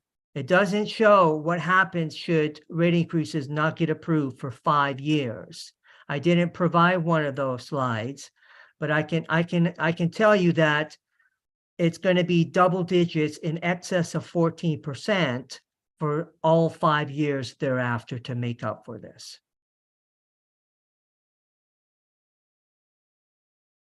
All right. It seems that on our side, there's no or very little wiggle room with regards to water rates increase. What can the consumers do to contribute, or to a buffer, the projected increase in their rates in their households?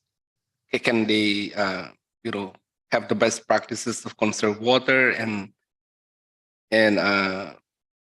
try to temper the inevitable rate hike based on factors that we cannot really control, at least, can they? Well, let's remember that almost 1 in 5 of the utility account holders will not see an increase to their fixed charge, right? We remember meters that are 3/4 inch up to 6 inch will actually see reductions. Granted, most of those are not residential. We're talking about industry, commercial, school district. On the residential side, the estimated average $9.19 was predicated on a consumption of 14 units of water. So 14 times 748 gallons. As one of the slides indicated that of the entire bill, there are three sections of it. You have a capital charge, you have a variable charge for your usage, and then you have a flat charge for your meter based on size. The meter charge, doesn't change. Will actually increase a few dollars, but there is some measure of sort of empowerment on the variable side. And we spoke about this to the degree that a household can actually find ways to conserve and use less than the 14 units of water. that's where they would have some ability to contain some of that $9.19 average increase, right? So it's really a reflection of, well, how much are you using? How much could you use? Could you conserve? And when do you think you'll reach what's referred to as conservation hardening, where you're conserving to the point where anything more really becomes burdensome on a household, right? So there's a level of threshold that's reached. But you do have 2/3 of the bill that is based on consumption. And so that's where you could modulate your habits. Right, that's good empowerment to the consumer. Did we disseminate information about that?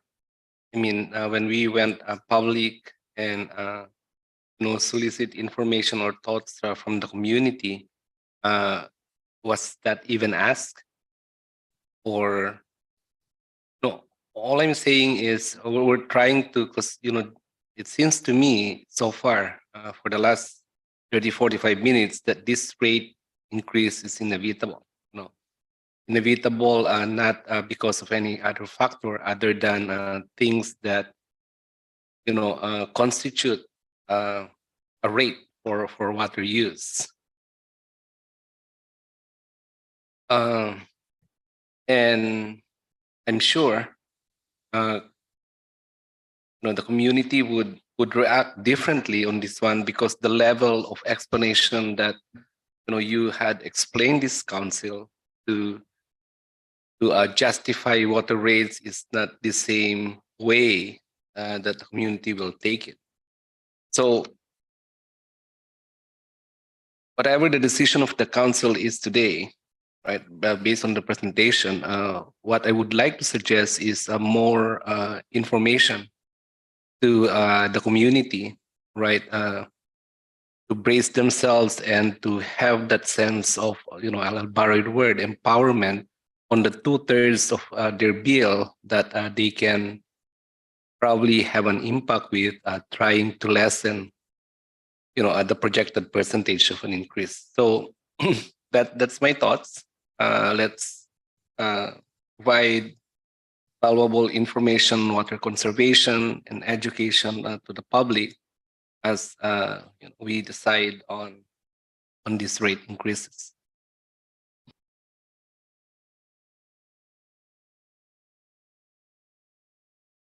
Thank you, Council Member. Any other? Council Member Lynn? Yes, thank you, Mayor. Thank you, Christian, for a very thorough presentation. I had a chance to get, briefing before this presentation today. So I do understand the needs of raising this, increasing this rate. And I also want to share the concerns of the community members of people who's on fixed income, community members who's having problems like loss of jobs, and MAP program will assist in some way.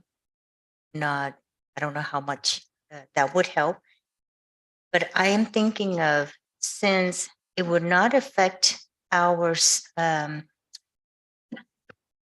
reserve in 2024, I'm asking you, what if we do the rate increase in 2 tiers? Let's say 6.4 for water. Let's do 3.2 for the first 2 years, and then additional to 3.2 for the years after that.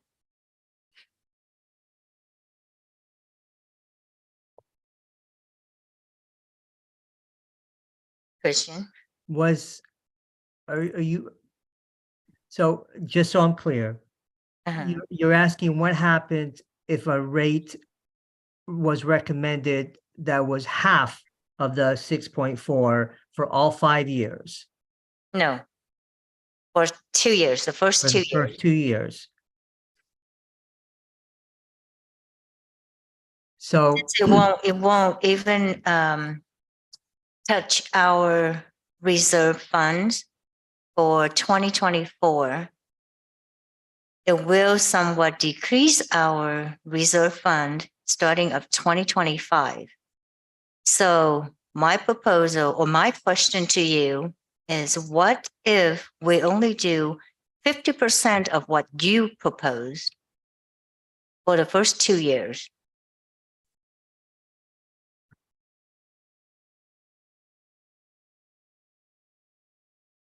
Yeah.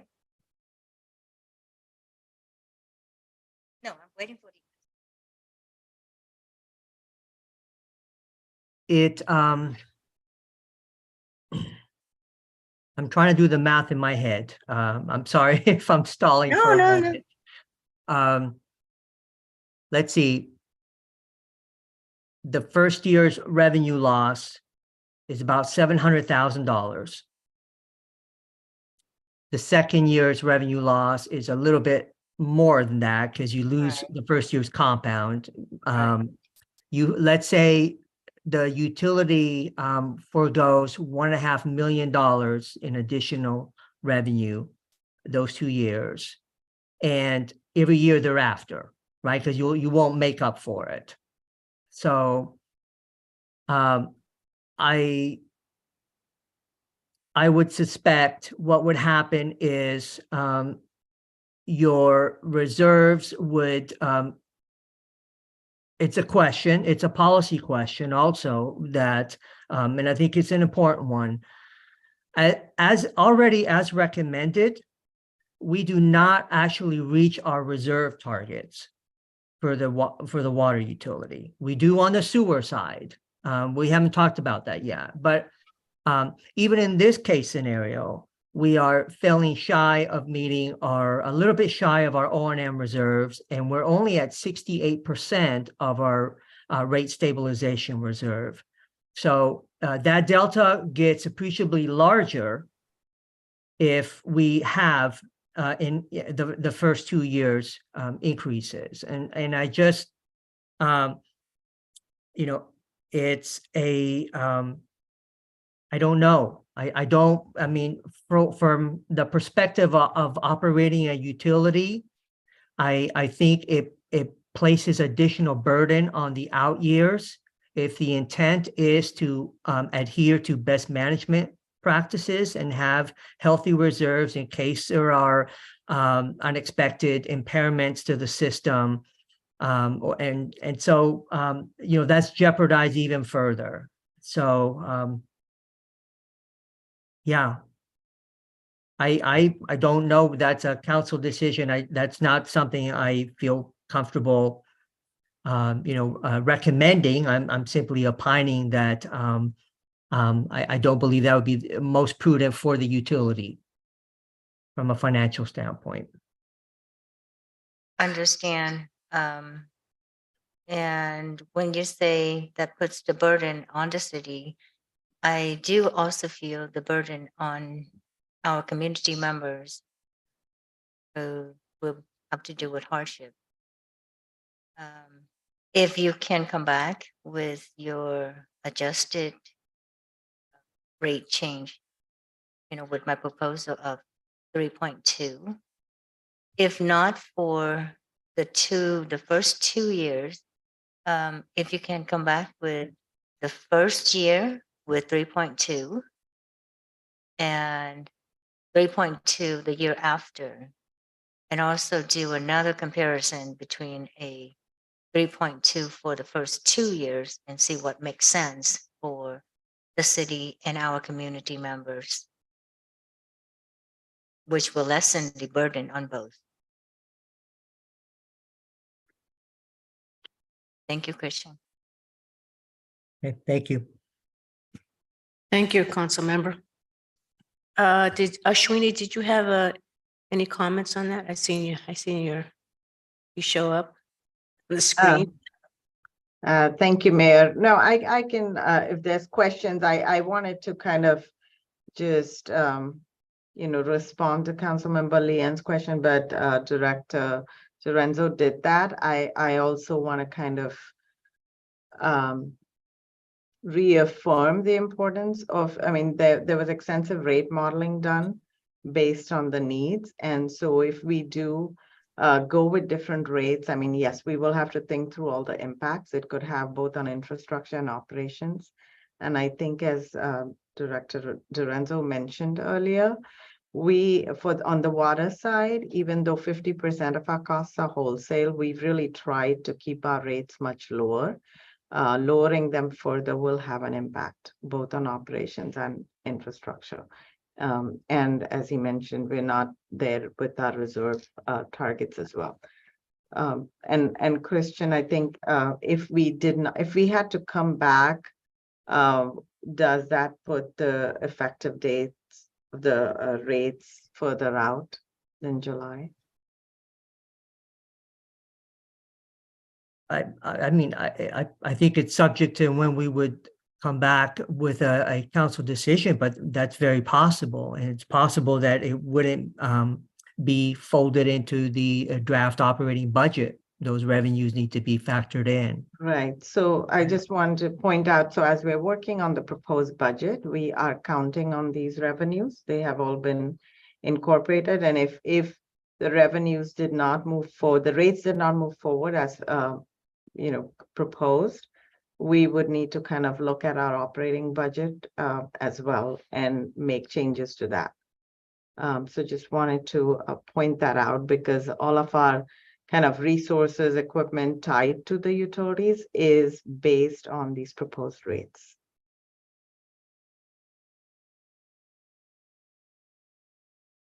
Mayor. Okay, thank you. Councilmember Lynn.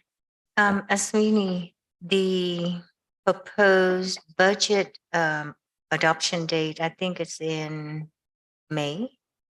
June 6th, Councilmember Yes. Lian. So we will do a budget study session with you in May, on May 9th, but the May 9th, adoption is yeah. June 6th. Yes. Okay. Would it be enough time for Christian to bring this back on April 4th meeting? I may have to have Director Lai step in as well, Councilmember Lian. Even though the budget is adopted on June 6th, we actually release the proposed budget at the end of April, and we send it for publishing middle of April. So I think having a decision on the rates, which will directly impact the revenues for the budget, that's going to severely impact the timeline, and Director Lai is on, so she can weigh in as well. Thank you. Is the concern about rolling the changes to meet the publication of the budget? That's correct, Lauren. If we came back on April 4th, would that give us enough time? Obviously, that impacts proposals related to utilities. Yes, that would definitely have a direct impact on the publication and the preparedness for the proposed budget. Which may push the adoption of the budget out further. Councilmember. I would also, if I may, like to speak to the deficiency in the fund reserves, because I have the model up and I wonder if that would add value to Councilmember Liang's question. Can I do that? Mayor. Lauren, you're a little soft if you can. We can hardly hear you, Lauren, if you can speak louder. Sure. So I have the model up that was done by the consultant, and I want to speak to the financial deficiency that we have in our reserves relative to our target. That might give some clarity to the policy decision that the Public Works Director has spoken to. And so maybe that might help tonight. And so I wanted to just have an opportunity to provide those numbers. May I do that? Are you okay with that, Yes, Mayor? Yes, you may. Okay. All right, so when we look at the model and we look at the capital reserve, which has this target, right? We are insufficient $2 million already in the capital reserve for emergency, even as it stands now. When we look at the rate stabilization reserve, we are also insufficient another 2 million, even as the proposal stands now. So if we roll back those rates for the first 2 years, that deficiency will be even larger. The other thing that I look at, because this is a large enterprise, is what is our infrastructure replacement balance? In the model in fiscal 2028, we have about $5.5 million. That's not a large infrastructure balance for the scale of this operation. Over time, we will be able to rebuild that infrastructure reserve. But if we decrement this plan, the deficiency and the risk will increase. So I just wanted to put some numbers to where we are now. Understand. Thank you, Lauren. Sure. Thank you, Councilmember Lynn. So I had a couple of comments on that. Now Councilmember Lynn spoke about the tier system, but from my understanding, being on the council in 2012, there was the Supreme Court voted against the tier system because of I can't remember the city in Southern California, but it did have a big impact, and we cannot have a tier system from my understanding. I think Christian, you know about this because you're the other guru in the water industry. So can you expand on that? Yes, I'd be happy to. Thank you. So the case concerned San Juan Capistrano, That's the one. and it shook the model to its core. It was actually a homeowner association that challenged the city's tier structure. Tier structures are not in and of themselves illegal. What it did was it added additional scrutiny, because when you have increasing tiers, like a lot of agencies, this is the first agencies I've ever worked in with a flat tier, actually. You need to be able to quantify and qualify the cost for each incremental tier. And so that's what arose out of that court case. A lot of agencies now had to determine whether they could truly assess the marginal cost of each additional tier. Thank you for that info. Thank you very much. I appreciate that. And also, I guess the other question I think maybe is for Lauren. How will it affect our bond? Because we have a contract, an obligation for the bond that we have. So how would that affect the bond? We breach it? Well, first and foremost, we would have to make sure we have enough proceeds to pay the bonds. So that's going to be very important. And so if we fail to pay, certainly we would be in a position of breaching it. But as we become less resourced, our ability to borrow will be challenging, and the cost of borrowing will be more expensive for ratepayers. Thank you so much. So I don't see any more hands up. So I'm going to make a recommendation to read. Well, actually, before that, I want to. One of the things I've neglected to do was to ask the city clerk to announce the number of written protests received. Yes, we have received 33 valid protests out of a total of 10,357 required for a majority protest. Again, that's 33 valid protests. Thank you very much. And then no more council discussion. So is there anyone that would like to make a motion on this? If not, I guess the next thing would be to read, city attorney will read the title of the ordinance. Thank you, Mayor. This is an ordinance of the city of Milpitas amending section 6 of Chapter 1, Title 8 of the Milpitas Municipal Code relating to the water service charges. Okay, is that it? Oh, is there a motion? Anybody make a motion? Yeah, is there a second now? I was waiting for someone else to do the motion. Second. Okay, Give it to. so Council. the motion will be, City Clerk, can you, City Attorney, can you repeat the motion? That's the ordinance. I certainly can repeat the motion. I would just ask to clarify who was the motion and who was the second. I was the maker of the motion and then the second was the vice mayor. What? Oh, Councilmember Barbadillo was the one that made the motion. Oh, he seconded it. And didn't you make?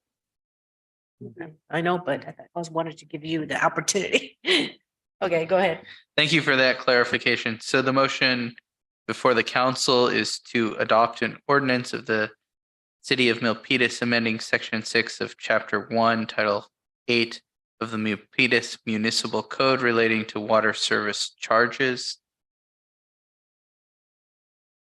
To move to waive reading beyond the title and to adopt the rates that have been recommended by the staff. All right, now we're going to vote. Councilmember Barbadillo, Aye. Vice Mayor Chua, Aye. Councilmember Leanne, Aye. Councilmember Pham, Nay. Mayor Montano. Aye. Thank you very much. Now, item 16, City Manager. Thank you, Mayor. Item 16 is to conduct a public hearing to consider protests against proposed sewer rates for fiscal year 23-24 through fiscal year 27-28 and introduce ordinance number 208.55. And this is relating to the sewer service charges. And we have again, Christian Dorenzo with Public Works to present the item. Hello again. For the sake of brevity, I'll try to move through the next presentation a little more expeditiously, but comprehensively nonetheless. So next slide, please.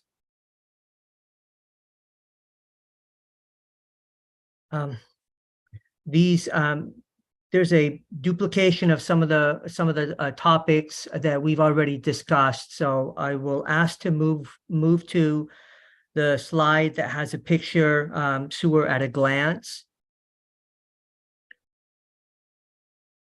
The next one, thank you. As a reminder, the city has a collection system and pipes of about 175 miles, ranging in size from 4 inches to 66 inches. 30% of these pipes were installed before 1970. 70% of the entire system was built before 1990. As a reminder, wastewater from the city's collection system is conveyed to and treated at the San Jose Santa Clara Regional Wastewater Facility. 8 tributary agencies discharge to this facility, including the cities of San Jose, Santa Clara, and Milpitas, and 5 sanitary districts, including Cupertino San, West Valley San, County Sanitation District 2 and 3, and Burbank Sanitation District. Per the agreement, the city pays for treatment costs plus a share of the capital cost to operate the raw water facility. Treatment costs are based on the annual volume of wastewater received by the regional facility, while capital costs are based on the treatment capacity that the city owns into the system. The city has rights to discharge 14.25 million gallons a day of sewage, which is approximately 8% of the total treatment capacity of that facility. The city also purchases recycled water from South Bay Water Recycling, which is administered through the City of San Jose's Environmental Services Division. This water is used to irrigate public and private areas surrounding McCarthy Ranch, Oak Creek Industrial Park, and areas of central Milpitas. The city maintains and operates roughly 22 miles of South Bay Water Recycling owned lines that serve approximately 224 service connections. The city is then reimbursed for these maintenance costs on a quarterly basis. Next slide, please. Quick highlight of the next 5-year CIP. The sewer master plan that was adopted this past August identified several high priority improvement segments with significant defects, and those are indicated in pipeline replacement in the first line. Some of these areas with significant defects are on East Calaveras Boulevard, Curtis Avenue, South Main Street, and Corning Avenue. There are also a host of capital needs that are required for various lift station rehabilitations. The city's sanitary system consists of 2 force mains that carry wastewater from main lift station at McCarthy Boulevard to the San Jose Regional Treatment Facility. Force main A on this slide and force main B were constructed in 1974 and 2000 respectively. And then the last set of numbers indicates what the city's anticipated to convey to San Jose, Santa Clara Regional Wastewater Facility for our share of their capital improvements. Next slide, please. Reminder, the force main A that I just mentioned, aerial view of it on your right-hand side, way up the upper right-hand corner, hard to see, is our main lift station off of McCarthy. There are force main A and B. A is your 36-inch steel pipe in yellow. Your high-density polyethylene pipe is the one indicated in blue.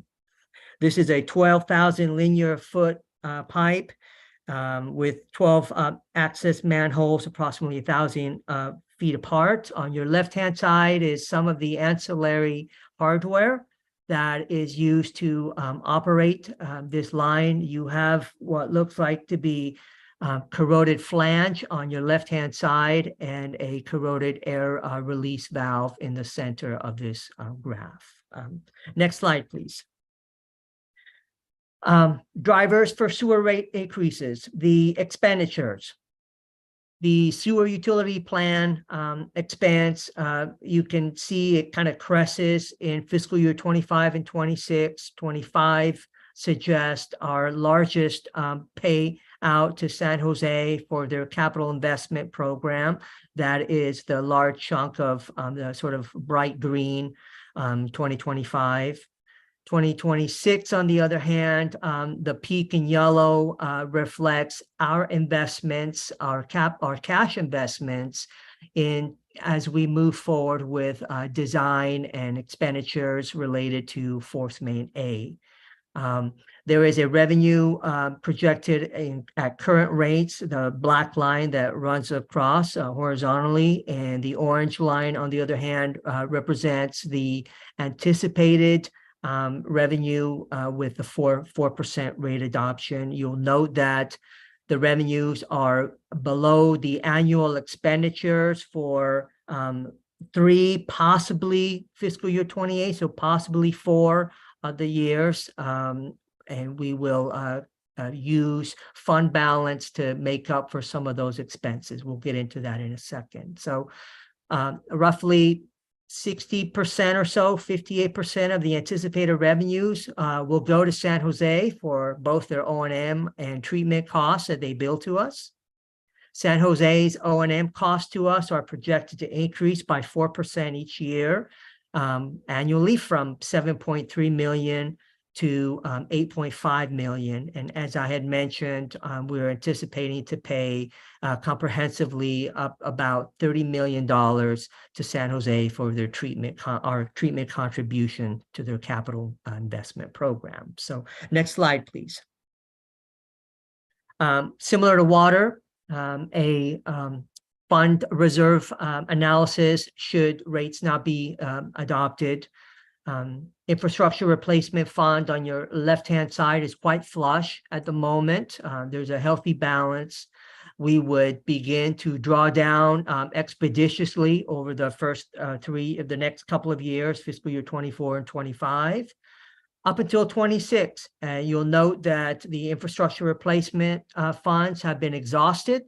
And that is, we've used that money to pay San Jose for our capital contribution. And then it goes negative in fiscal year 27 and 28. I have some notes on the right-hand side. Infrastructure reserves will be depleted roughly to the tune of $16 million. This is just a reflection of what happens in a status quo scenario. Next slide, please. This reserve analysis, on the other hand, indicates reserves balances with a 4% rate adjustment. We are making investments into our own capital plan. We are also making investments in our proportionate share of San Jose's capital plan. And so we will be drawing down infrastructure replacement balances for those endeavors. But nonetheless, we are at 100% of our O&M targets and at 100% of our rate stabilization target. And in fiscal year 26, 27, and 28, we are north of the target reserves. Next slide, please. Just a high-level view of what a single-family bill looks like right now, $124.14. Going up $4.30 or so next fiscal year. This is actually a closer to 3.5% change. Multifamilies will experience a little bit over $2. And then mobile home parks we'll talk about in the next slide. So if you could move on to 15, please. We are proposing continuing the subsidy for mobile home parks, but to gradually phase that subsidy out over the length of the next 5 years so that the subsidy gets exponentially smaller. Doing this will mean that by the end of the rate study in fiscal year 28, we will have cost recovery. The mobile home accounts will be paying for their true proportionate share of the utility. And so doing this means that in fiscal year 24, their bill every 2 months will go up by $6.15 and then $6.63 and so on and so forth. So next slide, please. Busy slide again, left-hand side, bifurcated by this black line, your fixed service charges at the top, residential, as we mentioned, $124.14, multifamily, mobile homes, moving on to institutional, what schools pay, and then your various commercial classifications have a fixed rate of $27.35. Their bill would go up by $1.90 to $29.25. On the right-hand side are your volume consumption rates per unit. Those don't apply to single-family, multifamily, or mobile home. Those just have a fixed charge. The volume rates that are indicated in this sort of opaquish yellow color are a reflection of the actual reductions, even at modest, but reductions nonetheless, to motels and hotel classifications, to the city, to service stations, to hospitals, daycares, et cetera, and to personal services and laundries. You'll see some minor reductions as well. So next slide, please. Much like water comparison, I would argue wastewater is actually more expensive to operate and maintain. They also have there's also much more significant capital investment requirements on sewer treatment facilities. But the city right now is more or less in the middle of the bell curve, in the yellow. Still a little less than average, will continue to be less than average with the rate adjustment.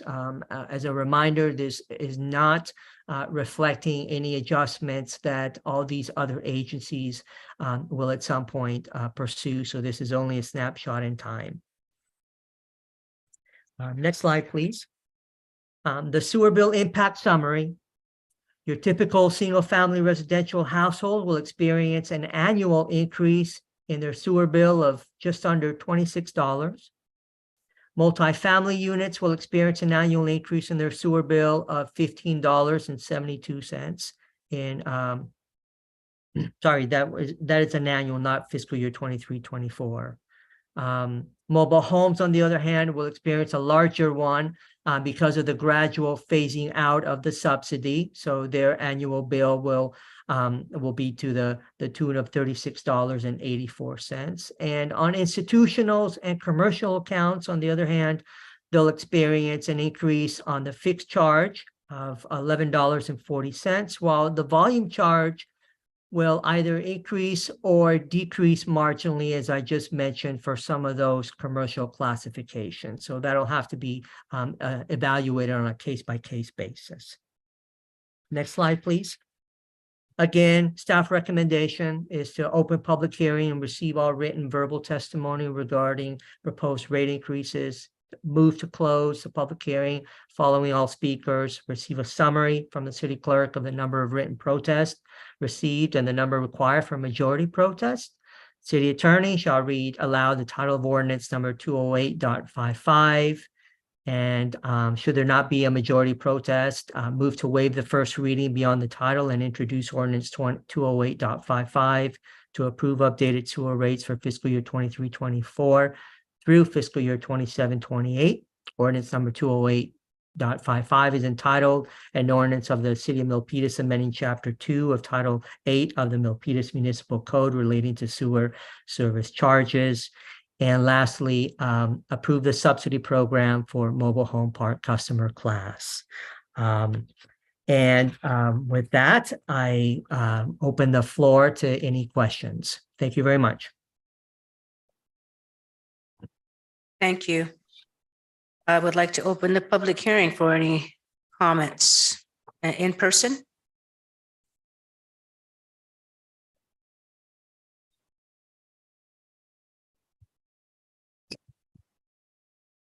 Good evening, Council. And I share Councilmember Lane's concern about people that are financially right at the edge, frankly. But rather than approaching it from reducing the charges that are really required to maintain our system, and remember, particularly with the sewer system, that it was sewer systems that were the most dramatic impact on public health ever. That was the technology. And we really don't want to backslide on that. Likewise, having clean water is a big public health issue. So we want to maintain the infrastructure for both of those. But how do we help out the people that are at the fringes and really are going to be hurt by as little as a $20 hit every month from one of these bills? During COVID, there was legislation passed at the federal level, a child tax credit that, according to my understanding, reduced the amount of child poverty in our country, which had been running about 1 in 5 young people was actually living below the poverty line, and that child tax credit brought half of them above the poverty line. So basically cut things in half, the poverty level for children. At the other end of the age spectrum, we've got Social Security, which has been kind of damped down for a number of years because we've had so-called low inflation rates. But even with our current inflation rates, the numbers are not going up fast enough to really kind of keep up with the expenses of elders. So Bernie Sanders, Ro Khanna, and a number of others have proposed scrap the cap. And when we're talking about the cap, we're talking about the cap on income that is actually taxed for Social Security purposes. And currently it's around $140,000. But if we got rid of that cap and charged everyone that got more money than that, or more than $400,000, we would have a social security system that would be nice and stable and would have so much money that we could increase benefits, which is something that's really needed in that arena, particularly for the lowest income people that are receiving social security. So this council could weigh in on both of those measures, deliver that information to the federal government as something you can do to kind of push those kind of programs forward and help out the least among us. Thank you. Thank you. Anyone else? Mr. Montemayor. Yes, simply to all like I'll be in between, or I'll be citing both again. I know the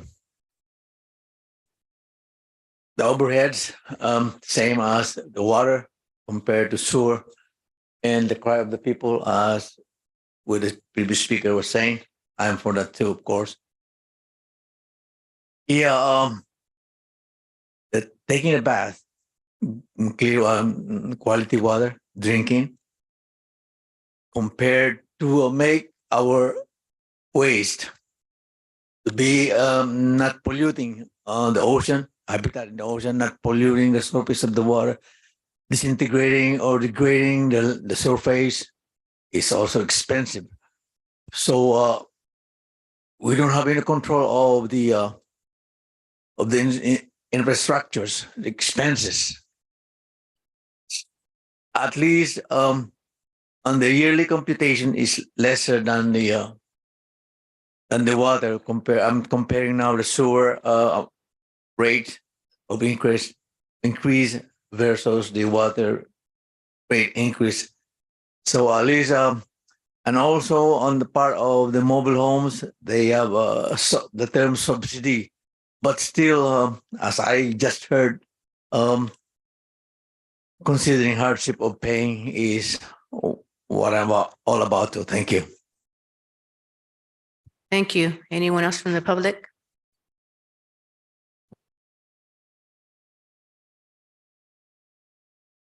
First of all, I really am sorry that I didn't look at the clock, and I'm sorry I took over my time. I was so nervous. But thank you for being patient with me.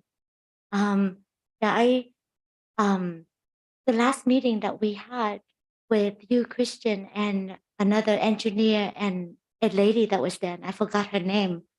And she mentioned that in Sacramento during the recession in 2015, there was a water pipes system issue that caused them to have a water rate increase of 25% because it was an emergency needing to, like it was an emergency or urgent fix. So the city during the recession, Sacramento had to pay 25% increase of water rate. And I asked whether we can look that up, and she said it's no longer there. And I've called the churches in Sacramento and talked to the elders, and they said that there was absolutely no increase during that time. And so I'm so sorry, but can we please be honest to each other? Things are very tough in the world lately, and it has always been tough, but it's tougher now. And can we please just be very watching each other back, caring for each other, and not saying things that are not true just to get our agenda accomplished or carried forth. And then another thing is, Christian, I know that you are head of the team, so I really want to talk to you because you're very kind. And but I just want to just ask you about the sewage saving, spending so much money to clean the water, the sewage water, so that we can. I think the engineers, one of the engineers said that we're gonna put the sewage water into our drinking water. And please, can we not do that? Can we please focus on saving water? Because you said that we're not going to save water from the mountain and all the snow melting. We're not saving it because of some agenda and political agenda. We're not saving it because we have some excuse that we were trying to save the fish. And I'm just thinking that doesn't make any sense. Christian, you didn't say anything, but I I felt that from the look on your face that you also know that it didn't make any sense for us to not save the water for California so that we won't have to deal with another drought and the stress of it all for everybody. And while we having God give us so much snow melting, can we somehow focus on that instead of spending the money on saving sewage water? And please, if it's possible, do not add the sewage water into our water system because we don't know what kind of poison or contaminants. Okay, thank you. Thank you. Anyone else from the public?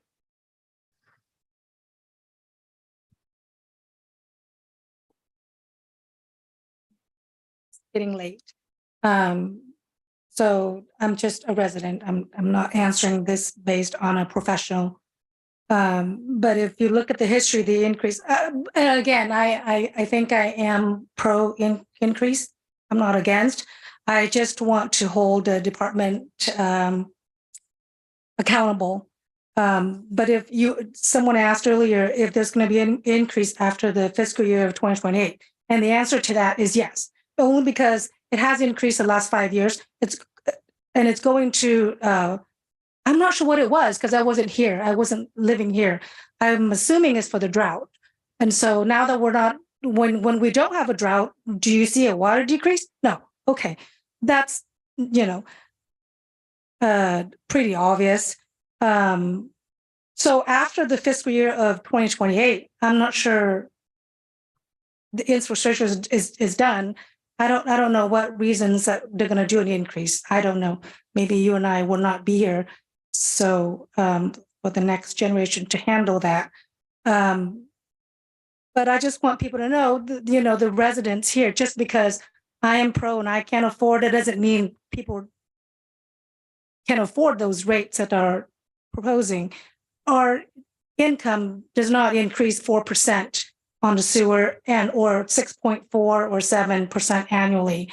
So I just want the department to take that into consideration. Thank you. Thank you very much. Anyone else from public? No. Anyone from Zoom? There are no raised hands. Okay, thank you. So I will close the public hearing and I will ask the city clerk to announce the number of written protests received. The city received 33 valid protests out of a total 10,357 required for a majority protest. For that, thank you, member. And now to on council discussion from my colleagues. Anyone? Councilmember Lin.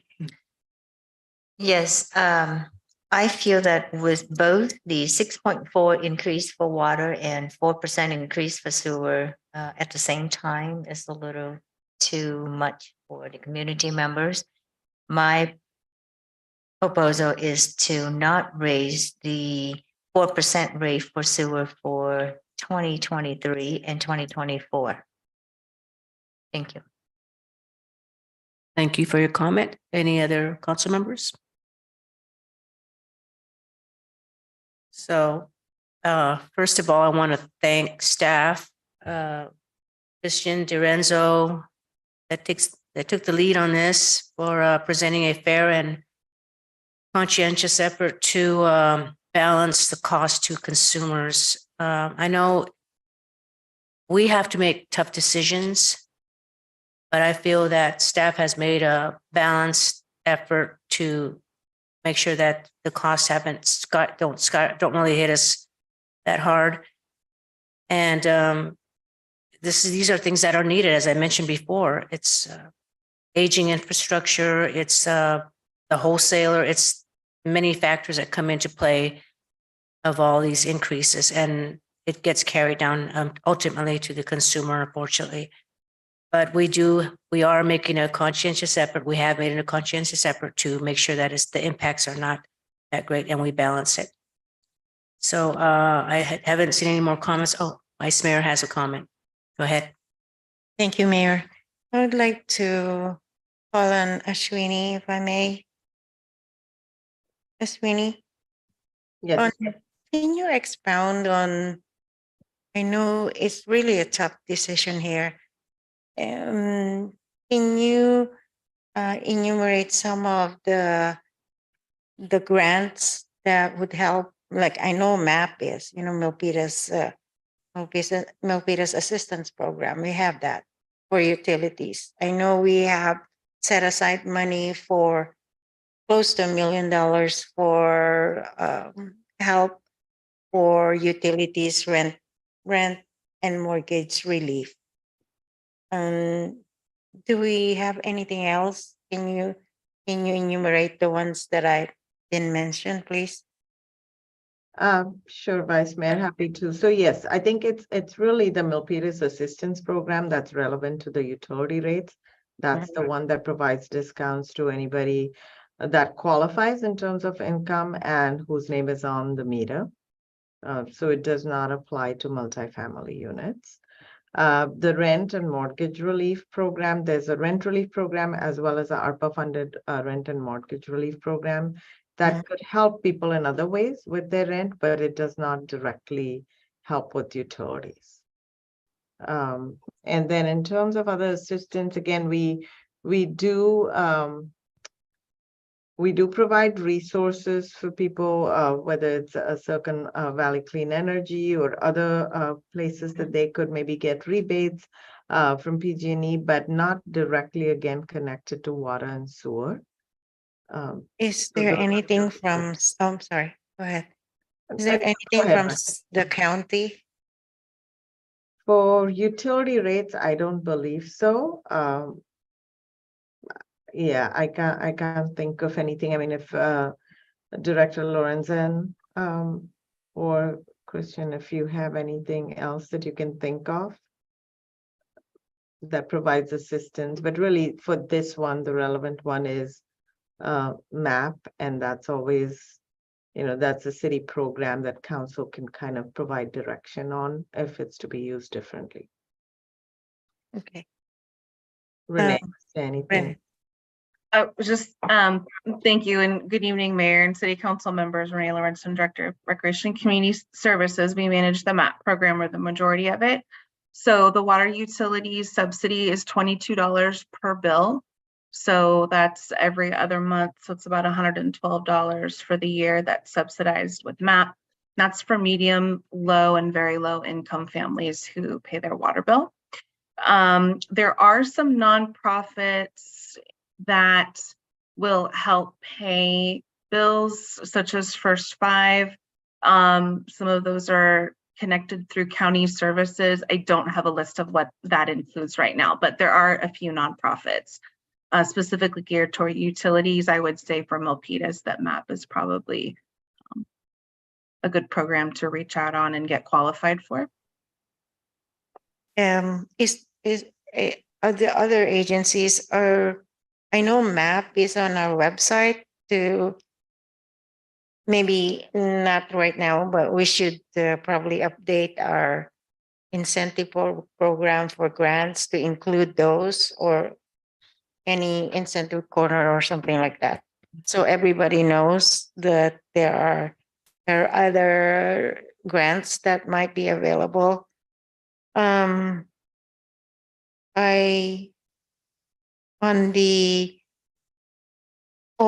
Do we have, thank you, Renee.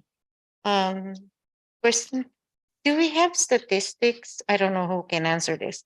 There are 12,450 single family homes in Milpitas, right?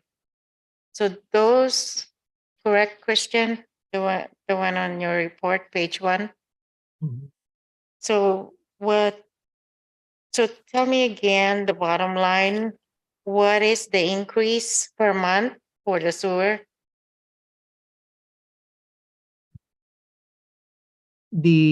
For a single family, the increase is per bill, but we could split it into per bill. It will go from $124.14 to $128.44. So that is $4. It's and 30 30 cents. cents Yes, per month, per bill, every 2 which months. is every 2 months. So Yes. if I multiply this by 6, right? Yes, So it would be 18 per one.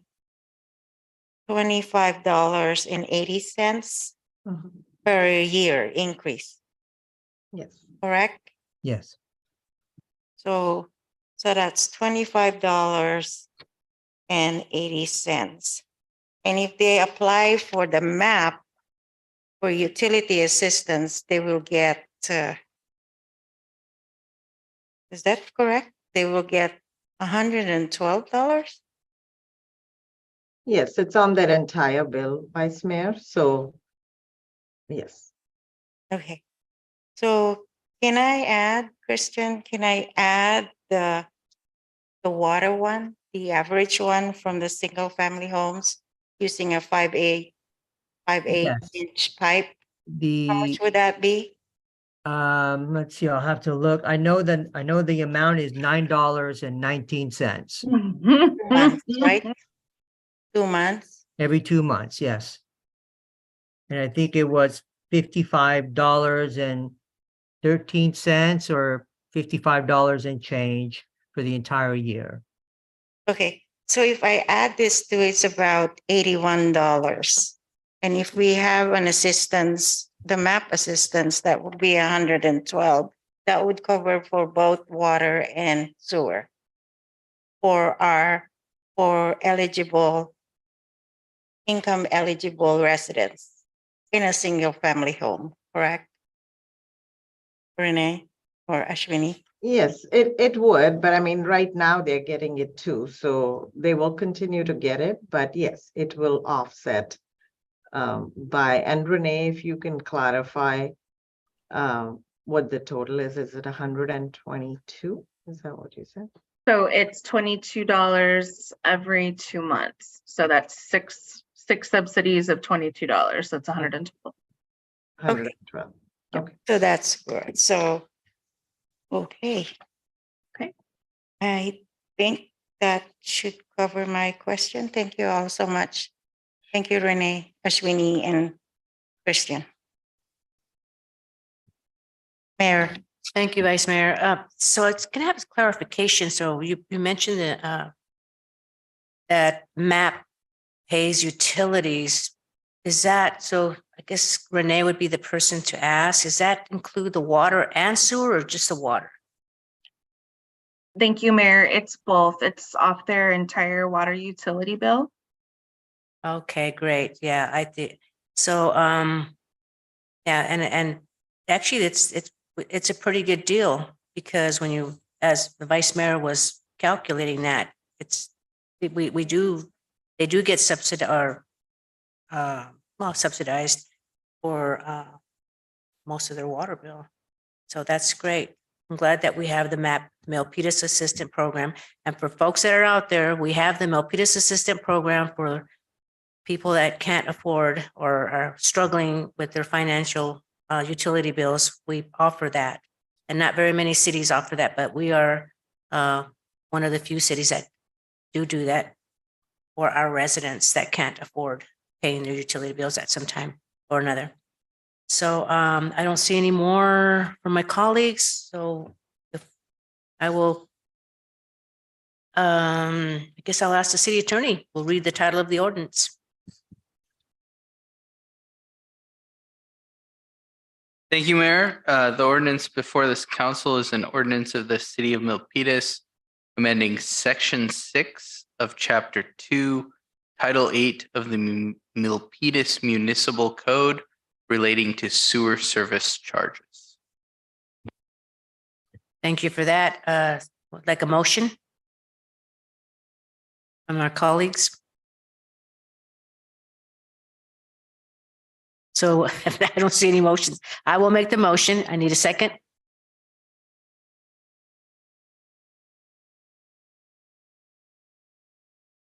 Didn't hear you. I said that I proposed not to raise the sewer rate for the next 2 years. So if you want me to make the motion, that will be the motion. So I'll second that motion. So you had made a motion earlier not to propose an increase in the sewer rates Not to increase the sewer rate for 2 years. for 2 years. So So, and then. this will start and then- on 2025. And then there was a second by Councilmember Fan. So I'm going to call for the vote then on Councilmember Lian's motion. Count, Is there, I already made it, we've already discussed it. So is there a second, he was a second by Fan, so now we'll go for the vote. Councilmember Barbadillo, Nay. Vice Mayor Chua, Nay. Councilmember Leon, Aye. Councilmember Fan, Aye. Mayor Montano. No. So now we will call, I will make the motion to move to waive the first reading beyond the title and or introduce ordinance number 208.55 to approve updated sewer rates for fiscal year 23-24 through fiscal year 27-28. Ordinance number 208.55 is entitled An Ordinance by the City of Milpitas amending Chapter 2 of the Title 8 of the Milpitas Municipal Code relating to sewer service charges, and 6, approve subsidy program for mobile home park customer class. Second. Okay, and the vote. Councilmember Barbadillo, Aye. Vice Mayor Chua, Aye. Councilmember Leon, No. Councilmember Fan, Nay. Mayor Montano. Aye. The vote passes. Okay. Now moving on to our consent items. And the first one was number C10. So, Mayor, in order to move forward with the consent items, because we've reached our curfew, we would have to vote on whether or not action is necessary on these items. If the council votes that action is necessary, it can move past the 11 o'clock curfew. If it does not, the council will have the choice of either deferring these items to the next meeting or adjourning this meeting and calling for an adjourned meeting between now and the next meeting. Okay, since we have reached that time and you all heard the city attorney. Now, if you want to continue, we can take a vote. If you want to defer these consent items, we can defer it. So I'll move to adjourn.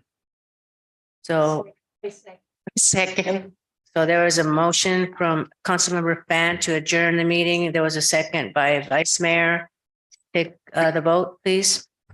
Prior to voting, may I request a clarification on the motion? Councilmember Fan, are you moving to adjourn this meeting to a later date? Adjourning this meeting and move those items to the next council meeting. Okay, thank you for the clarification. Second. Councilmember Barbadillo, Aye. Vice Mayor Chua, Aye. Councilmember Leon, Aye. Councilmember Fan, Aye. Mayor Montano. And I am an aye. Okay, so the next one is